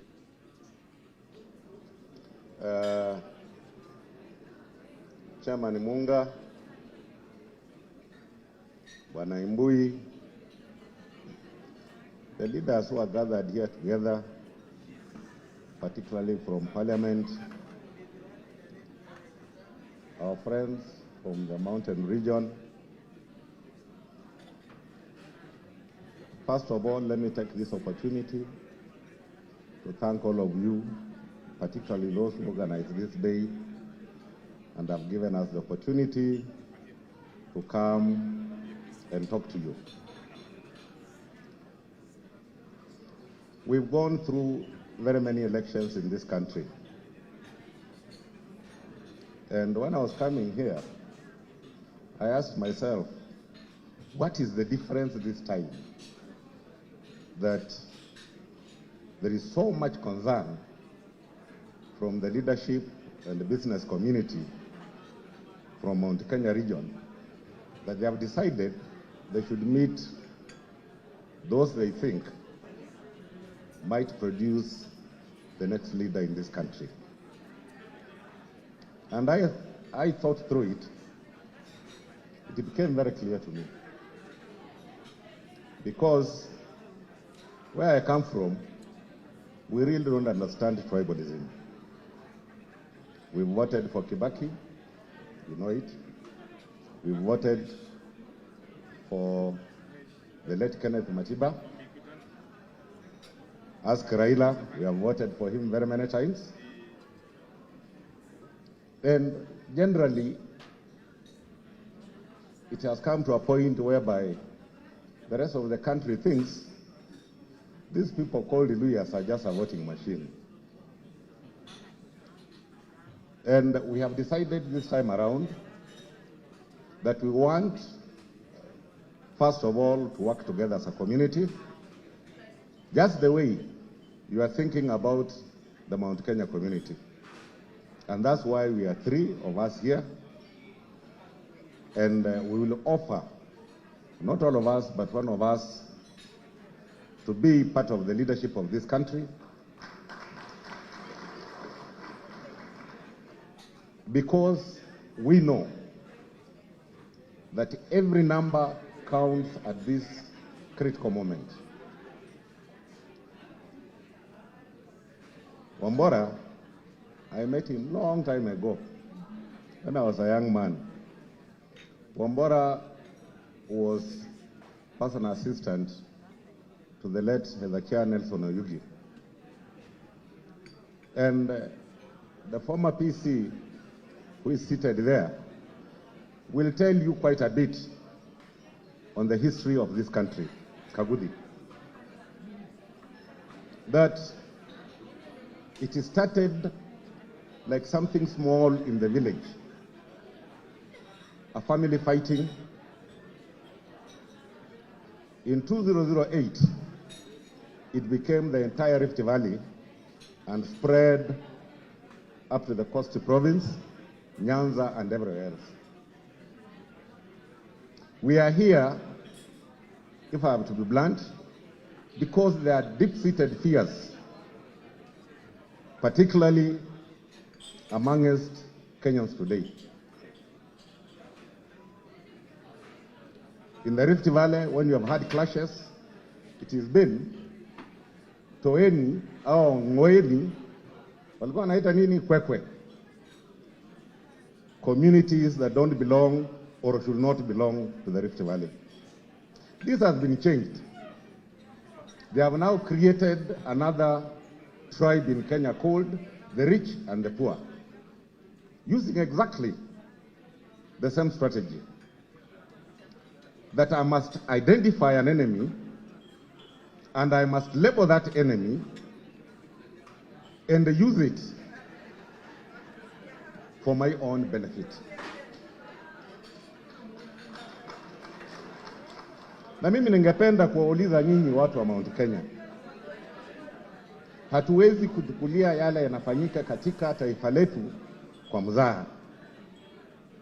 Na hatuwezi kusema tuko na muda, kwa sababu vijana wetu wamepakwa uchafu katika vichwa vyao.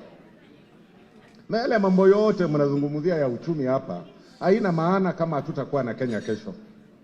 If we don't have our country tomorrow, all you are discussing here is a waste of time. Even if we talk on how we look at our natural resources, invest capital in it, create employment for our youth, it will not happen unless we have a peaceful Kenya. You all must resist the tribalism that has been used before to create chaos in this country, to be apt to a point where you now have identified another tribe called the Haves and created another one, the Have-Nots, just to perpetuate the same crimes you have perpetuated all through. Right from the Rift Valley, now you've brought it to the national level. And this, we cannot continue to pretend. We've got to face it now. We've got to engage the youth now, and we need to talk to them now, remove what has been put in their heads. Lazima tuitoe. We are not here because Mount Kenya as a tribe wants to know what will be on the table. A majority of you have it on the table. There are areas in this republic where people don't eat.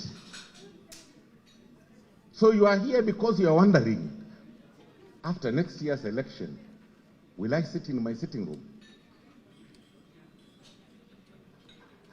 Will I have my meal? And a key lies with all of us. First of all, let us not have a preferred leader. All these people are capable.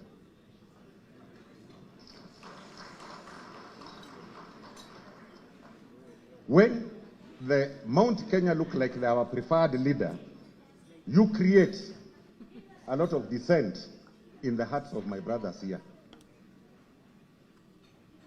Because Kalonzo has spoken, he has been key when you needed him. I have told you as a community, sometimes we think we are a voting machine. We voted for everybody.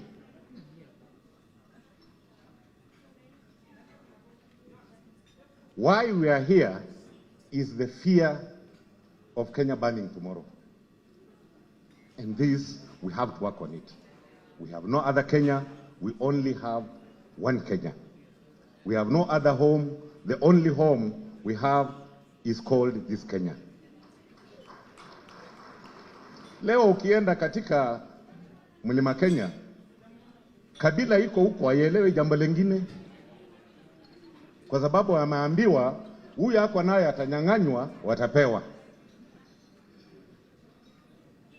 And we have seen such a leadership. In the neighborhood, there was a dictator who came in and said foreigners must go away. And you know, every Ugandan clapped at that time. They forced out the Asian community. They forced out all the investors. And it did not take long before that country melted to zero.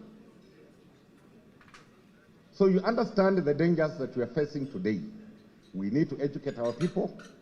And let me tell you, a hungry person to be manipulated is very easy. The performance of our economy has caused our young people to be manipulated very easily. We do not have a lot of time for prolonged discourse. We have time to go to the ground, educate our young men and women, let them understand we do not have another country. And that is only possible if we remove selfishness out of this leadership. Some of them amongst us. We must agree we have to go forward as a united front for the sake of this country.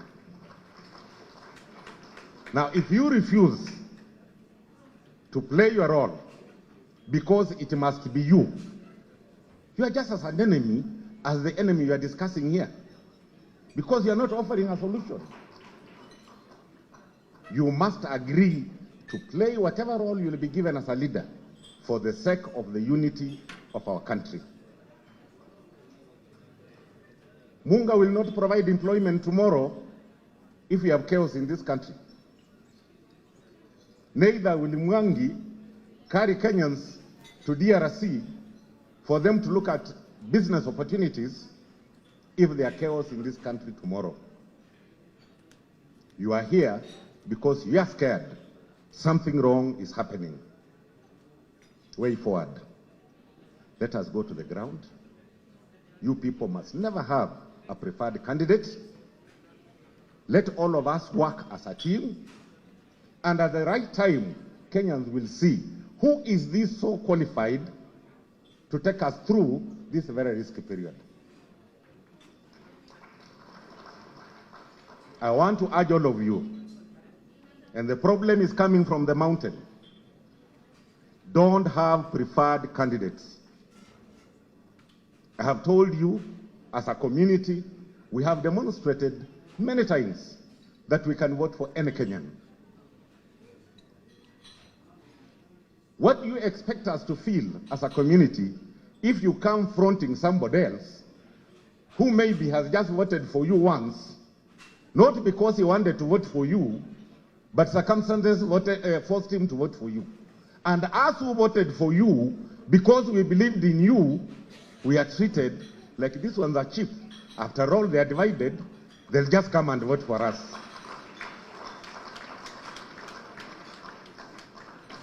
Musiwe na wale mnapendelea. Na sisi tuko tayari kufanya kazi pamoja. Na wale ambao wako nje na wale ambao wamekaa hapa. This team is a demonstration of ability to work together. Sisi tuko hapa team. Ile wengine mlikuwa naye hata kubwa zaidi, ilikuwa mtu mmoja. Timu ilikuwa nani? So nani anapenda umoja? Ni hawa au ni wengine? Kwa hivyo nawaomba muwe wa kweli kwa roho zenu. Msichukue kiza kimoja, mkifanye kionekane ndio cha maana zaidi. Ati wote tulishikana mikono. Hapana. Sisi tuliwapigia bila kushikana mkono. The Luyas were a majority in voting in Kibaki, more than Central Province. We did not have a handshake. We are willing Raila to be our president tomorrow if the program is fair. You must be willing, Musalia or Kalonzo or Gideon, to be a president tomorrow, because all of them are being treated equally and fairly. Musikuja na preferred candidate, mutaharibu. Mutaharibu kabisa. And that's all I came to tell you. Mungu awabariki.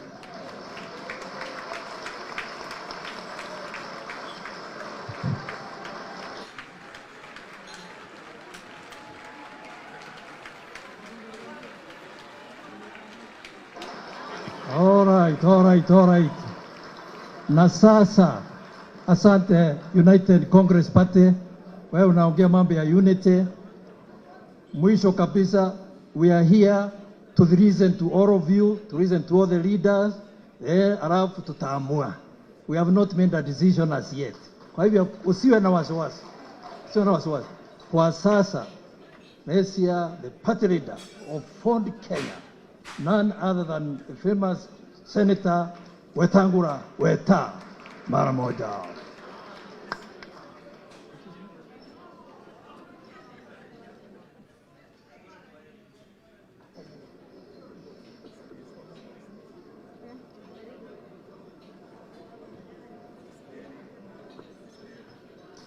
Hamjambo wote.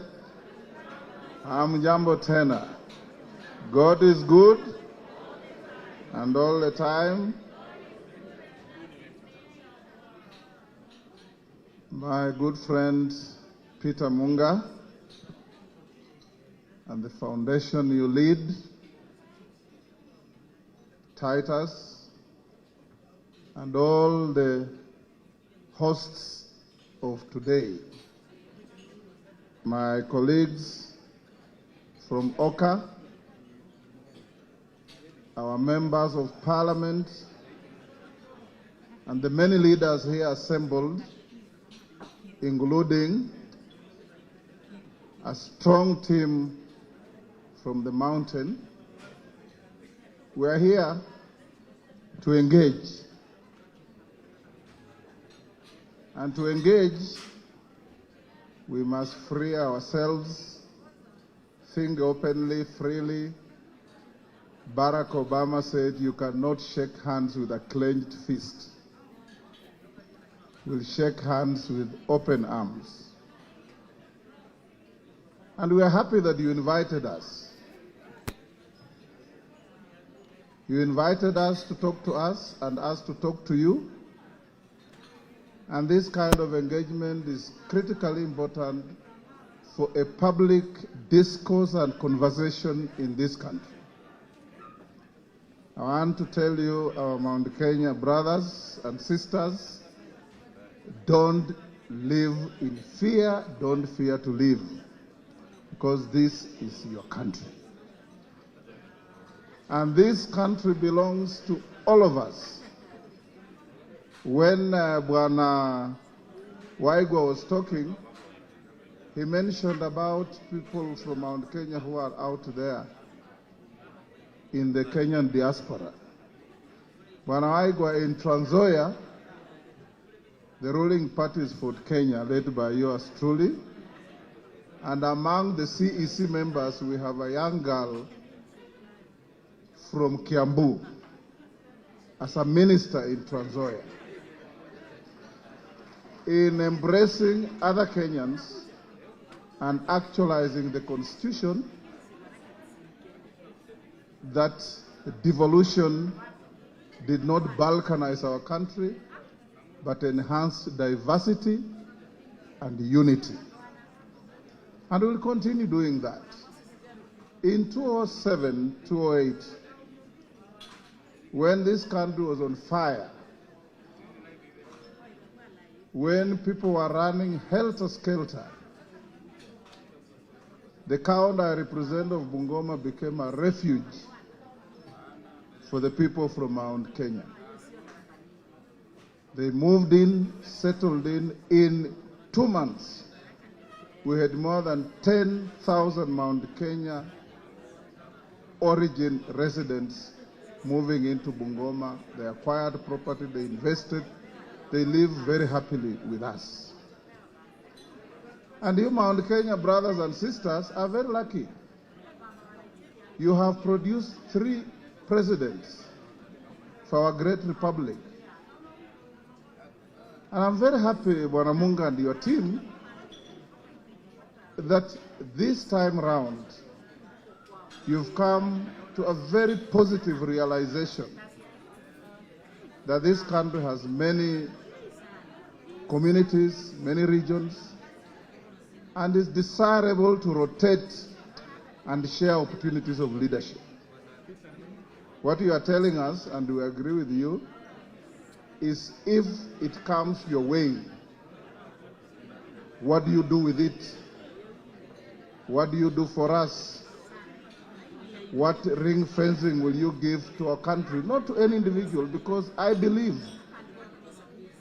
that an opportunity available to a Mount Kenya citizen in this country must be equally available to an El Molo in Loyangalani, must be equally available to somebody from Kwale, from Iteso, from everywhere. That is the Kenya we want.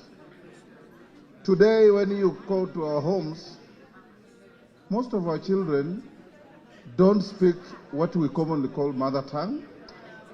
They have just one language, English or Swahili, and they're just Kenyans. Sheng is a corruption of one of the two. We want to build a country where opportunities are available to everybody, regardless of your background. I just came from US yesterday, and I met a gentleman from Meru in a Kenyan convocation in Los Angeles. And he showed me a deep wound and crack on his head. And he told me, I was hit on the streets of Nairobi when we were fighting for the Constitution. I was locked up. I fled the country. I will not come back. I told him, please, if you want to come back, Kenya is different. Today, we are fighting with ideas, not with the stones, not with the sticks, and God forbid, not with guns. The Kenya we want is the Kenya we must create. There are no angels that will descend on our country to create our country. It is us. Like Kennedy said, don't ask what your country is doing for you. Ask yourself, what are you doing for your country? And we look at Mr. Munga here. He created Equity Bank from a microfinance to the largest bank in this country and in this region. We must salute him.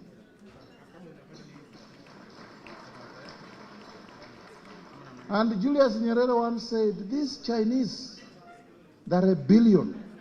They produce enough food, feed themselves, and give us some as aid. Surely they must have something for us to learn from them. So when you look at Mr. Munga, surely there must be something we can learn from him. And that he has given us his quality time to sit here and talk about our country is something worth to behold. And we as OKA come to you, the Mount Kenya brothers and sisters, to tell you that we believe in equity, we believe in freedom, we believe in hard work, and we believe in just rewards for hard work.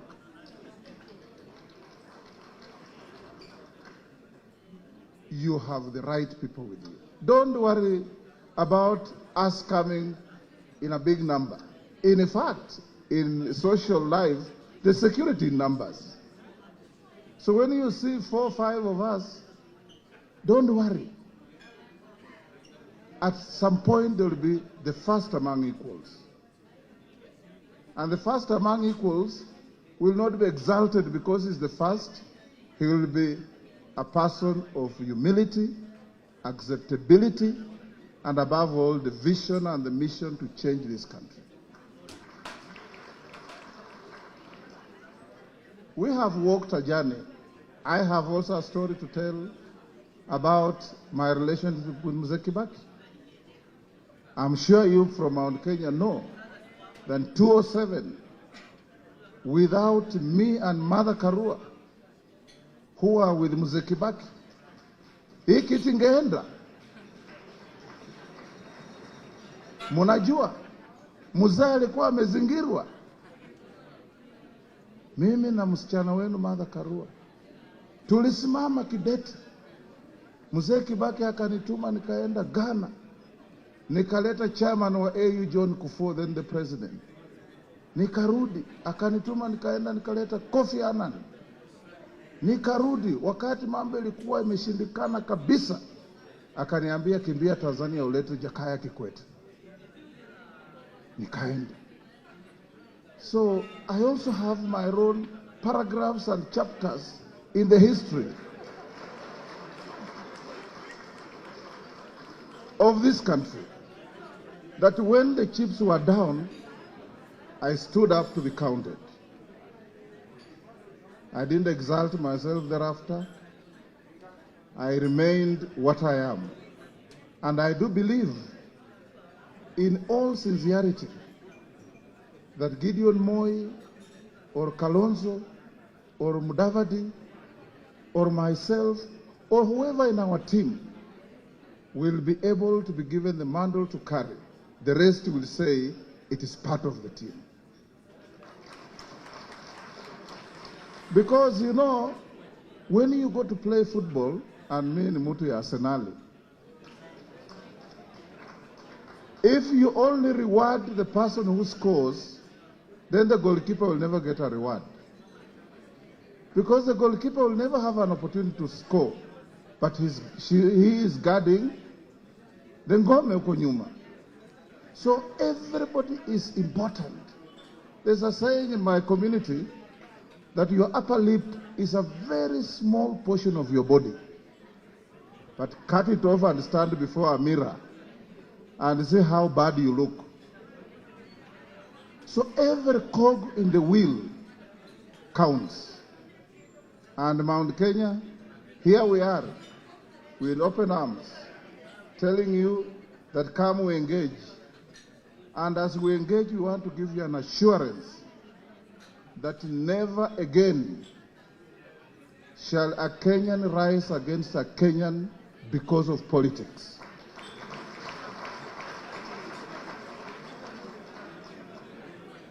You know, the newspaper said many times about Mount Kenya that you are restless, that you are anxious, that you are frightened, that you are fearful. We stand here to tell you, Munga and the team, fear no more. You are in safe hands. And this team, I can tell you, my brothers and sisters from Mount Kenya, we are tested, we are tried, we are proven, we are trusted, and we can deliver.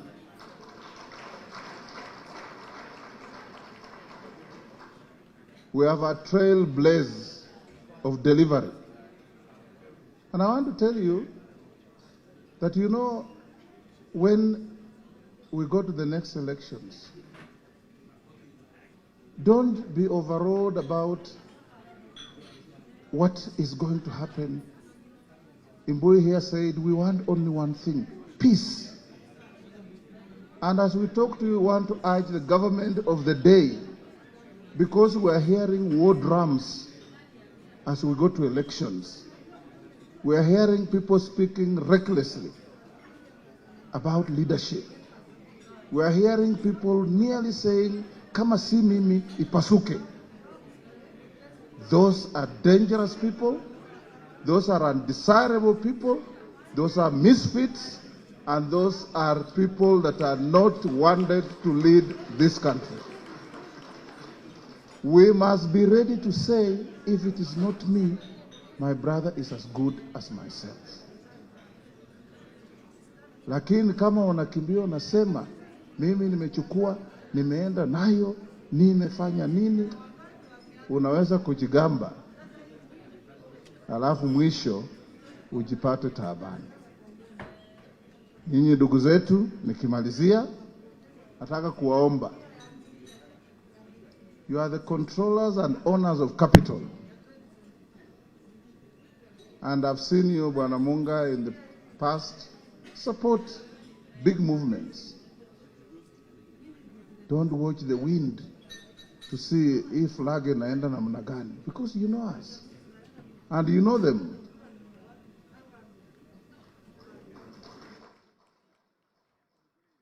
If you've made up your mind that you want to work with us, we are ready.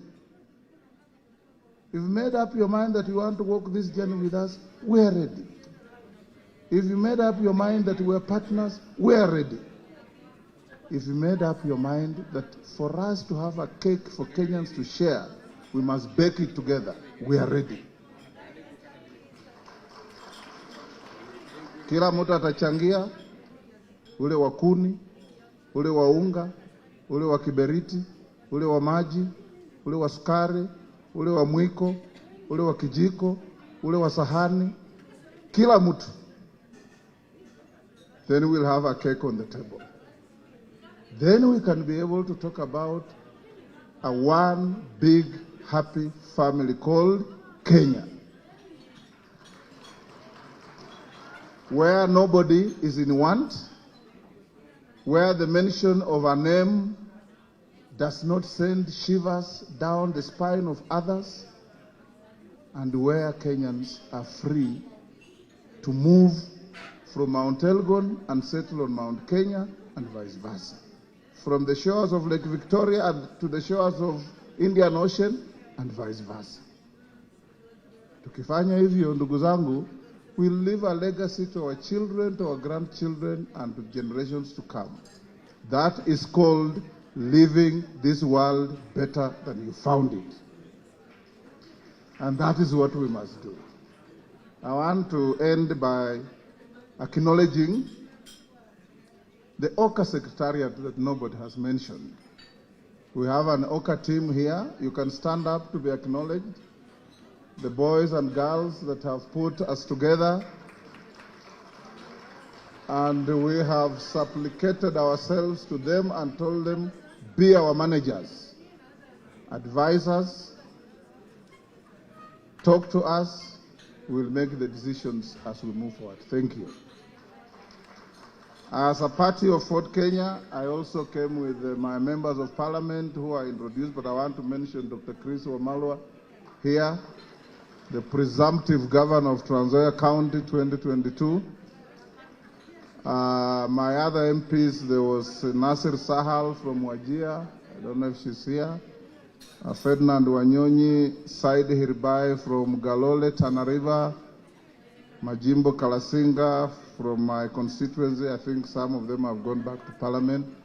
I also have a leadership of my party from the mountain. Mama Hadija Mustafa, I don't know if she's here. That young girl is the director of elections of Ford Kenya Party. She comes from Kirinyaga. She's here with Stephen Dungu, chairman of Muranga. She's here with James Karimi, chairman of Nyeri. She's here with Mohammed, vice chairman of Kirinyaga, and James Wambugu, chairman of Laikipia. We didn't invite everybody because we knew this was a restricted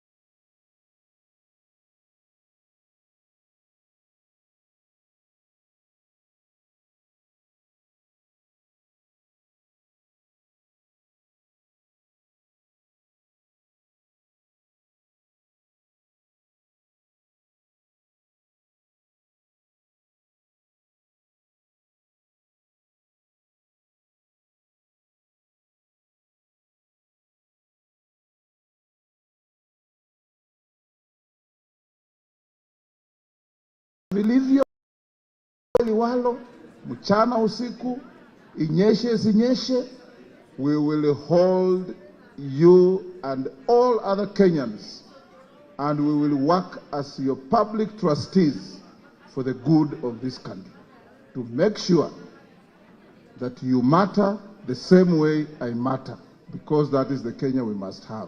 Thank you, may God bless you.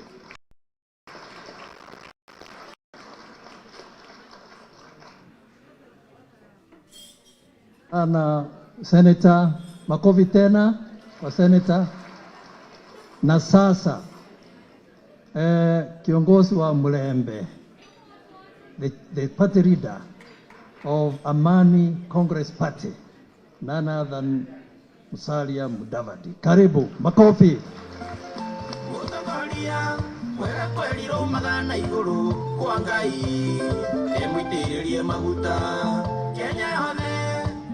Theri nĩ mwoneku Mũndavandia tuĩke mũtongoria witũ Kenya yothe. Rĩu theri nĩ mwoneku Mũndavandia tuĩke mũtongoria witũ ANC. Ithe tũrenda thayũ Kenya yothe.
Uhuru Kenyatta's tenure,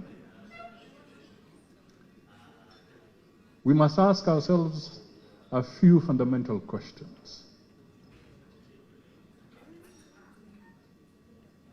Who can you trust? Who can you trust? And I repeat, who can you trust with the leadership of this country?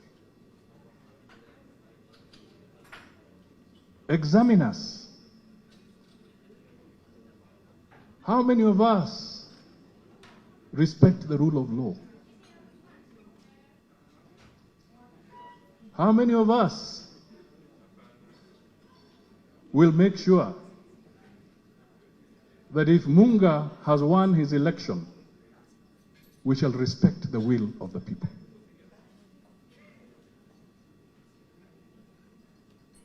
We must ask ourselves, who can you trust that given a position of authority, that individual, he or she, will not in any way misuse the office to visit hell and trouble on other Kenyans because they believe there's a grudge to settle?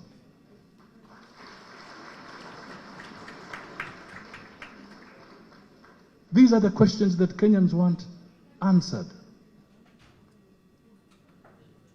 And they cannot be answered if everybody is not being given space to communicate and articulate their ideas.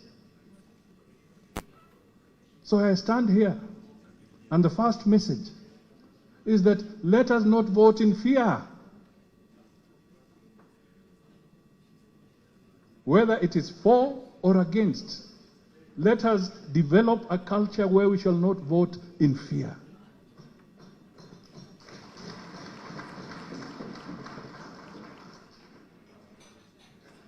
If we respect constitutionalism, if we respect the rule of law, then nobody has anything to fear. And I want to guarantee to you that the leadership you are seeing in this room does not elicit fear on anybody. And we are not here to sell fear. So we must ask ourselves, what are the real challenges facing us? What are the real challenges facing us? My colleagues have spoken to some of them. But basically, right now, as we move forward, the economy is going to be a big challenge. And I've been speaking to this severally. Do we have a huge public debt? If there's anybody here who does not believe that we have a big public debt, then I don't know where you're living. We have it.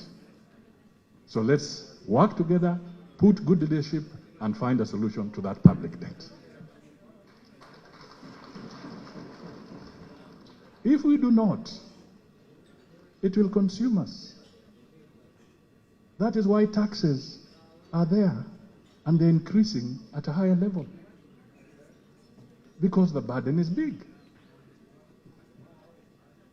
Munga might now have to shed off some of his staff.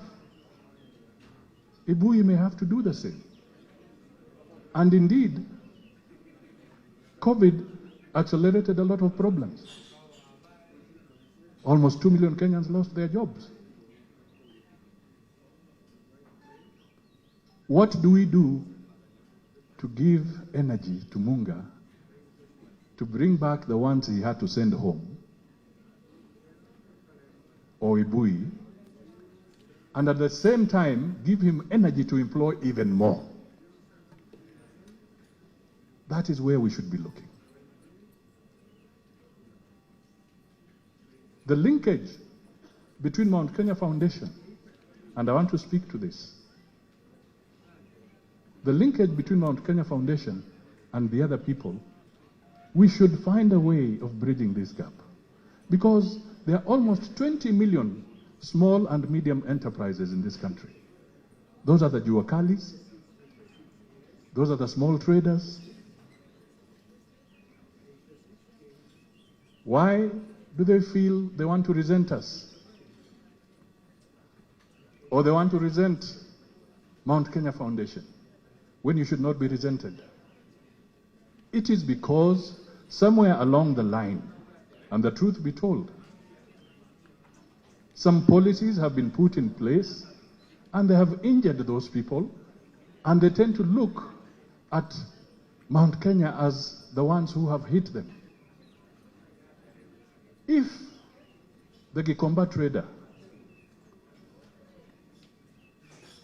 through the spirit of Harambee or cooperation, were sharing a container under the principle of the less than container load arrangement, and we sit at the Treasury and we put a law that says they cannot cooperate, they can only bring in one container. If not, they are not in business. Gentlemen, who is creating resentment?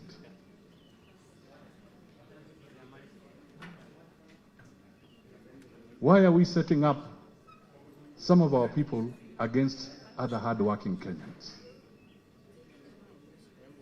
We should not allow this to happen. And that is what One Kenya stands for.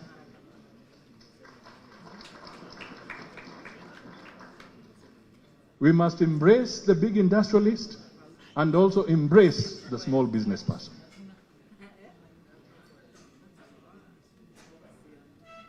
We must work together so that the pride of Mount Kenya can come back. And what pride am I talking about? Because their pride is Kenya's pride. When a farmer would pay school fees for the child, son or daughter, anaenda kusoma, analipa kwa sababu amepata pesa ya kutosha kutoka maziwa, pesa za kutosha kutoka majani chai, pesa za kutosha kwa kahawa,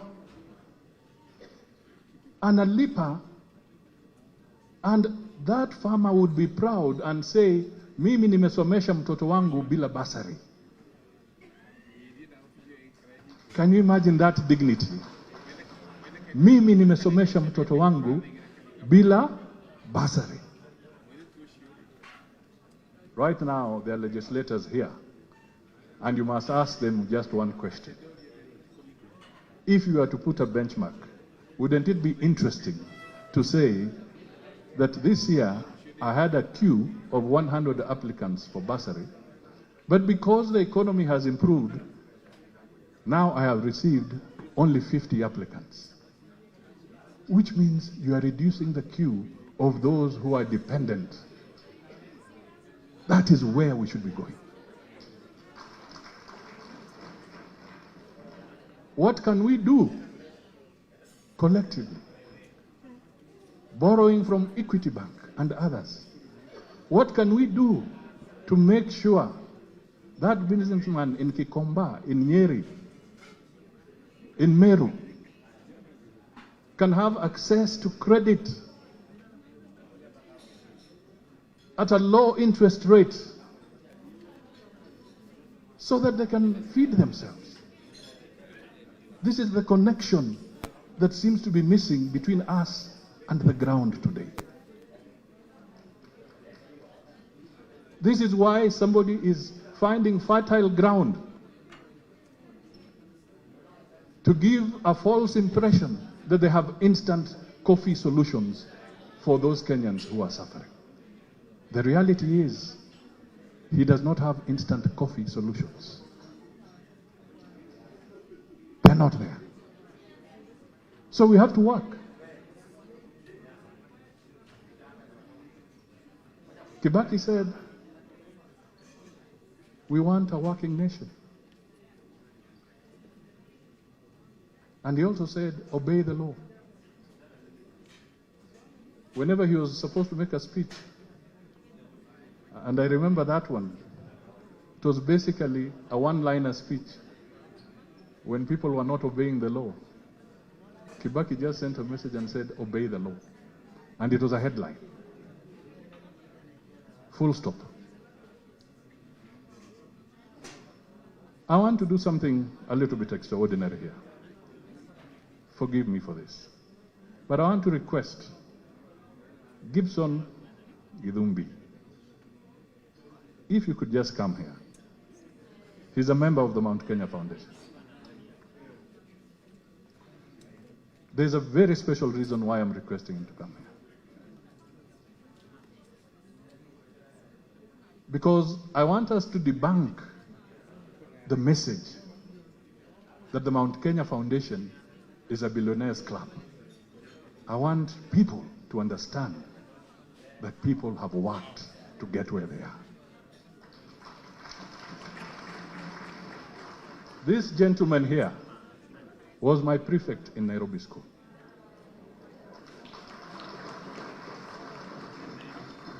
I was his junior, his rebel.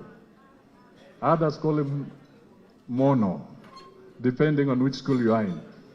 But why have I brought him here? And listen to me carefully. Because, and bear with me, because it's a very important message for Kenya. Gibson's father had a kiosk at Westlands on Muthithi Road. And my father was also staying in Westlands. The kiosk is the one that educated Gibson.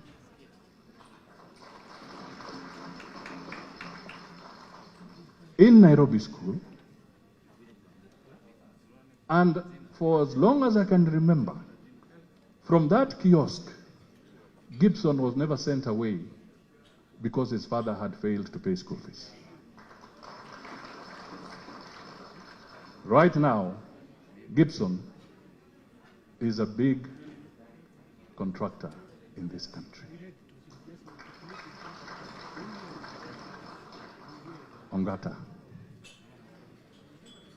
This is him. From a kiosk to where he is. We can work hard, we can cooperate, we can turn the tables in this country, and everybody will prosper. Thank you. What we want to achieve is not a hustling nation. We want to achieve a thriving nation.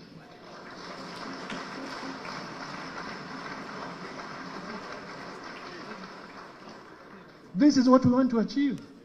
So we must change and make sure that farmers are paid promptly for their produce. Whether it is tea, whether it is coffee, whether it is milk. We must make sure that our policemen are paid adequately.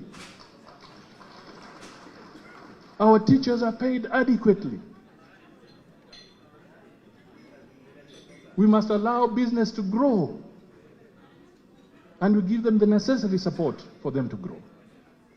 This is the agenda that we should be talking about as a country. At the end of the day, the theme is peace and unity. To achieve growth, you need peace.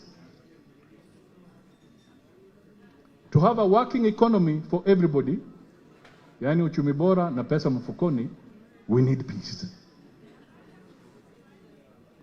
However, to sustain the peace, you also need a working economy. They underpin each other. So for us to have peace, let us create jobs for people.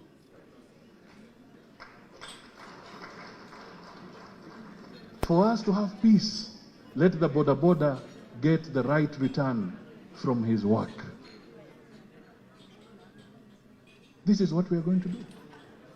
Let everybody get what is rightfully theirs. I had Mugo, who we were in Laikipia with Twitter. He made a point. We want peace. I was in Baruk, in Nakuru, in a village on the hill.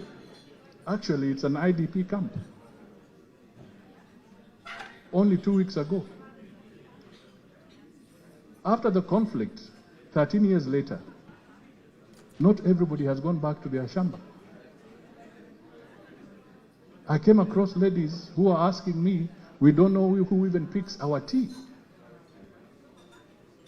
in Baruch. And there are similar cases of this nature.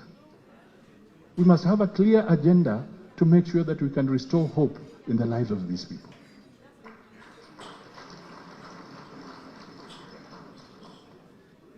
These, ladies and gentlemen, are the messages that we want to put across.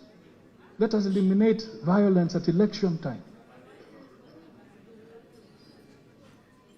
And Weta was right. It is true. Through the Kofi Annan talks, I would say that you people of Mount Kenya, you have a solid lady in Martha Karua.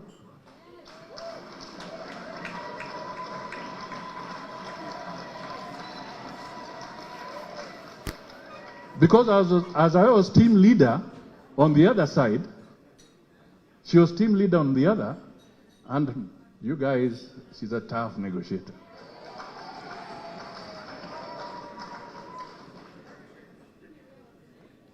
She doesn't blink. We want leaders that will not blink.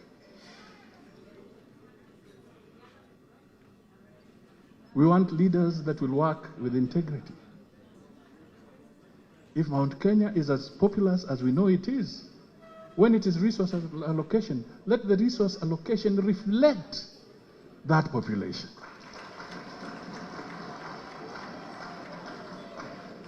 Let it reflect it. And equally, if there are challenges in other parts of the country, let us also find a way of compensating those extra challenges that may be in other parts of the country, so that everybody gets a fair chance. Let us make our judiciary work. Let justice be delivered on time. Ladies and gentlemen, this is what One Kenya stands for.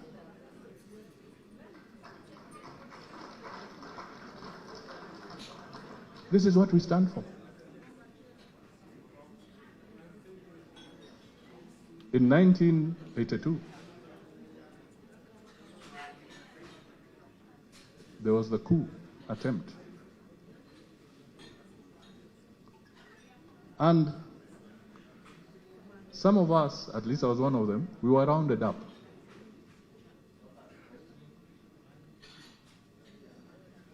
In a very strange way. A white Land Rover drove to Mululu at my mother's home. And in that Land Rover, there were about 5 well-fed men, hefty ones, who came in and they told my mother, we want your son. He's actually a very good boy. This was at the university. And we'll bring him back. These guys took me away, and my mother never saw me for another 2 weeks. But I'm revisiting this because it is important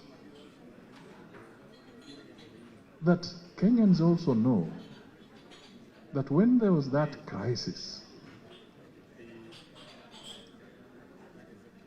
for 1 week before I found myself in Mululu, when my uncles were scared of taking me in because my father was in Mexico on duty, they were saying, just try and find your own way out. I actually went through courtesy of a friend of mine who I went in school with, called Mukundi Wahome from Odhaya, and his father, Jindio Ngatia Wahome, allowed me to stay in his house for 1 whole week in hibernation. That tells you that never go ethnic, never profile ethnically, because I was saved and hidden by somebody from Mount Kenya in Othaya when the chips were down and my own uncles were hiding.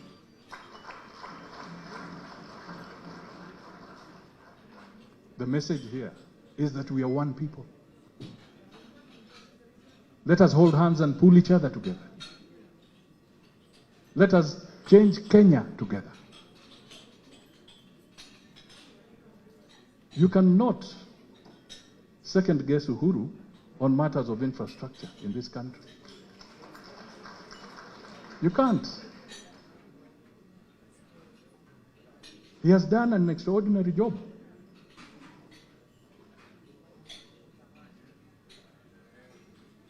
However, when I was in Meru, my Meru friends told me, when you go back to Nairobi and you have a chance to talk to Uhuru, tell him we are a little bit disturbed because the Mau Mau roads have not yet been completed on this side of Meru, but they are moving very well on the other side. And the Meru, our eastern side, also fought for independence as Mau Mau. So basically, Rome cannot be built in a day. But here was a message that people are yearning for more development.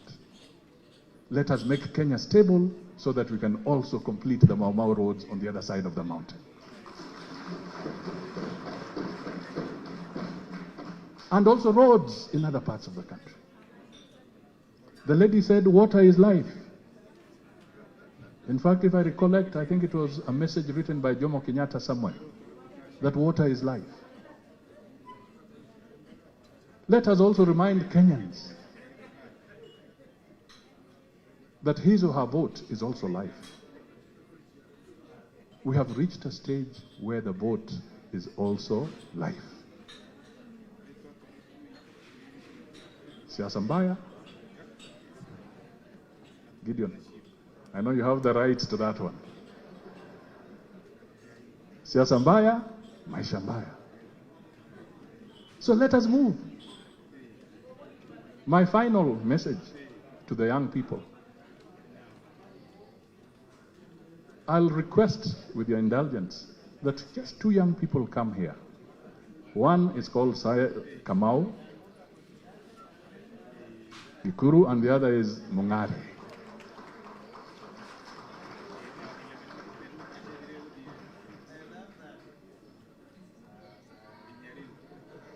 It will come. Let me say this, because there was even a young girl who said that she had not found a partner yet. Maybe I brought 2 partners here very close to you. Okay, why do I bring these 2 young men here? Because I want to send a very clear message that we as elders, and I'm talking as an elder in their context, not in the context of our PC or Munga, but in the context of these young men. Why I'm bringing them here is because our experience should not be used to suppress the youth. We should not constantly remind the youth that wewe ni kijana, wewe ni mtoto. No. Let us bring them into the fold. Gikuru here is the Secretary General of ANC party. He is from Muranga. This other gentleman, Mungare, is from Nyamira, Kisii. He's head of our ICT and digitization matters in the party. If you want to work with the youth, give them responsibility. Let us not pontificate and keep on saying, your time is tomorrow. No, their time is now.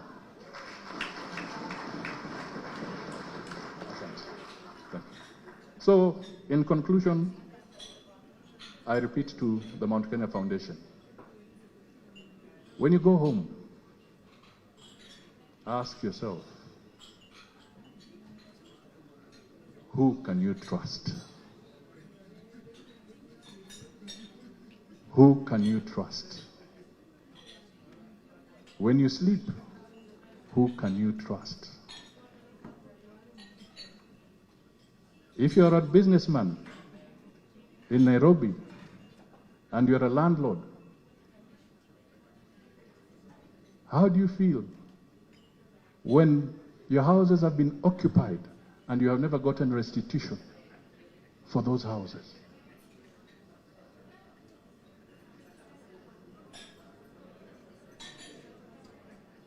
These are the questions. Who can you trust? Who can you trust? Who can you trust? Who can you trust? God bless Mount Kenya Foundation, and let us work together.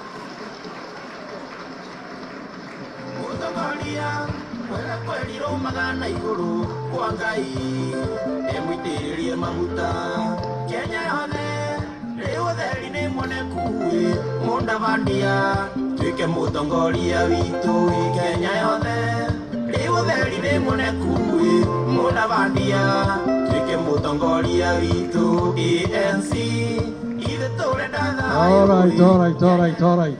Let's wind up.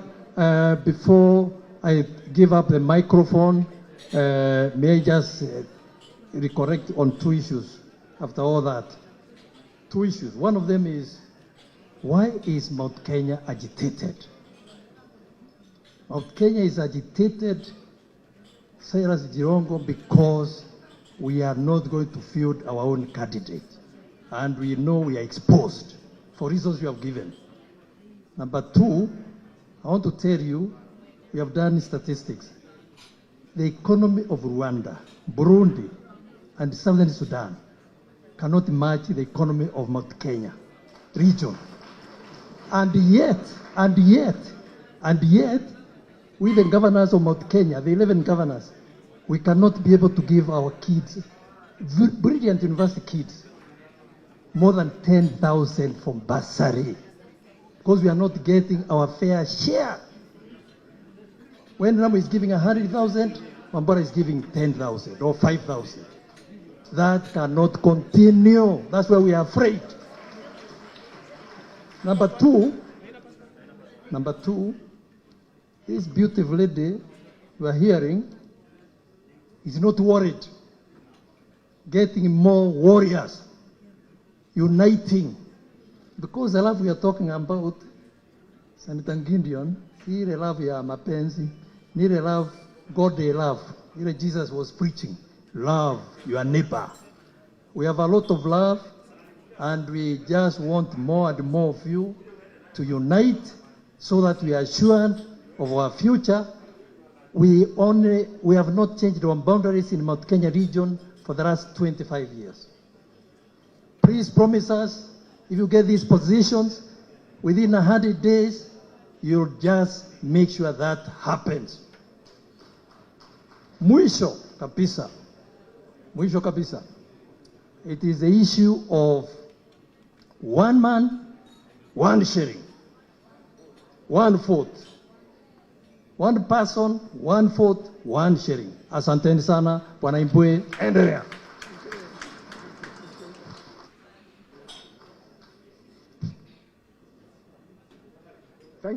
Thank you so much, Governor of Embu. I want to thank, our chief guests, the 5 of you, for what you have done and told us. You have more than met our expectation. We'll take up some of your counsel that we promise. We'll take that as a good critique and a calling for this country, for all of us. I just want to say 2 things. One, the Mount Kenya people know the responsibilities, as Bwana Gideon Moi said. But we also know two other responsibilities besides what you told us. One, as Mount Kenya people, we know we'll give direction to the country as far as our political direction is concerned. That's a responsibility we will not want to abdicate. Two, as ourselves, as Mount Kenya people, wherever we live, wherever we go, we give dignity to our differences. Whether you are Muslim, we respect you, because we also expect you to respect us as a Christian or as an atheist. Whether you are white or black, we respect our differences. We give our differences the dignity that it deserves. That's why we're able to live we live anywhere in the corner of this world. My last remark, I think after this, I ask the directors of Mount Kenya to come out there and have a photo with the 5 principles together. Then I'll call Mheshimiwa Honorable Marende to come and give a vote of thanks, because we are the people who invited them. They are the ones to give us thanks. But before that, most of you would be wondering, then where are we going to from here? And let me articulate where we are going to from here. We've listened to you. 2 weeks ago, we listened to Raila Amolo Odinga in this same room. We have heard you. We have not yet chosen a preferred candidate. As Mount Kenya Foundation, as Mount Kenya people, we have no preferred candidate. What we have done with these two events is to ask you as OKA team, get out into the Mount Kenya. We have given you the key to walk into Mount Kenya and they preach your gospel, preach your policies. Some of them we have articulated there, and then you convince the people. The process we follow as the people in this region to make a decision. Once you talk to them, or once you talk to us, we will deliberate and we will go to Limuru 3 as a community of Gema Nation. We go to Limuru 3 and make a decision who we are going to support as a community. That is our process that we are going to follow. So get out and tell your policies. So to us, we only ask you one thing as OKA team. We ask you only one thing: respect our president. If you don't respect our president, you call him names, you say what? No, Mount Kenya people will not be with you. Uhuru to us is more than a Linda. He is a Mudhamaki. And it's important you as OKA team, you realize that. Respect our president. With this, I want to say thank you all for coming, and thank you for the wise ones that you have given to us. We have taken note and we move forward. So before I call Honorable Marende, I want to call the Mount Kenya Foundation and the 5 principals to come over here for a photo. Only those people, the principals plus the directors of Mount Kenya Foundation.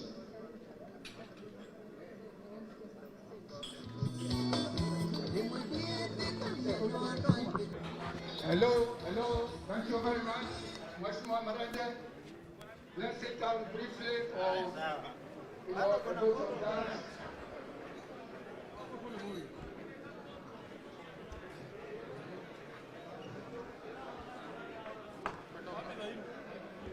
One, two. Mount Kenya Foundation is seemingly shaping the narrative of Mount Kenya politics, with each and every political party out to sell its agenda on whether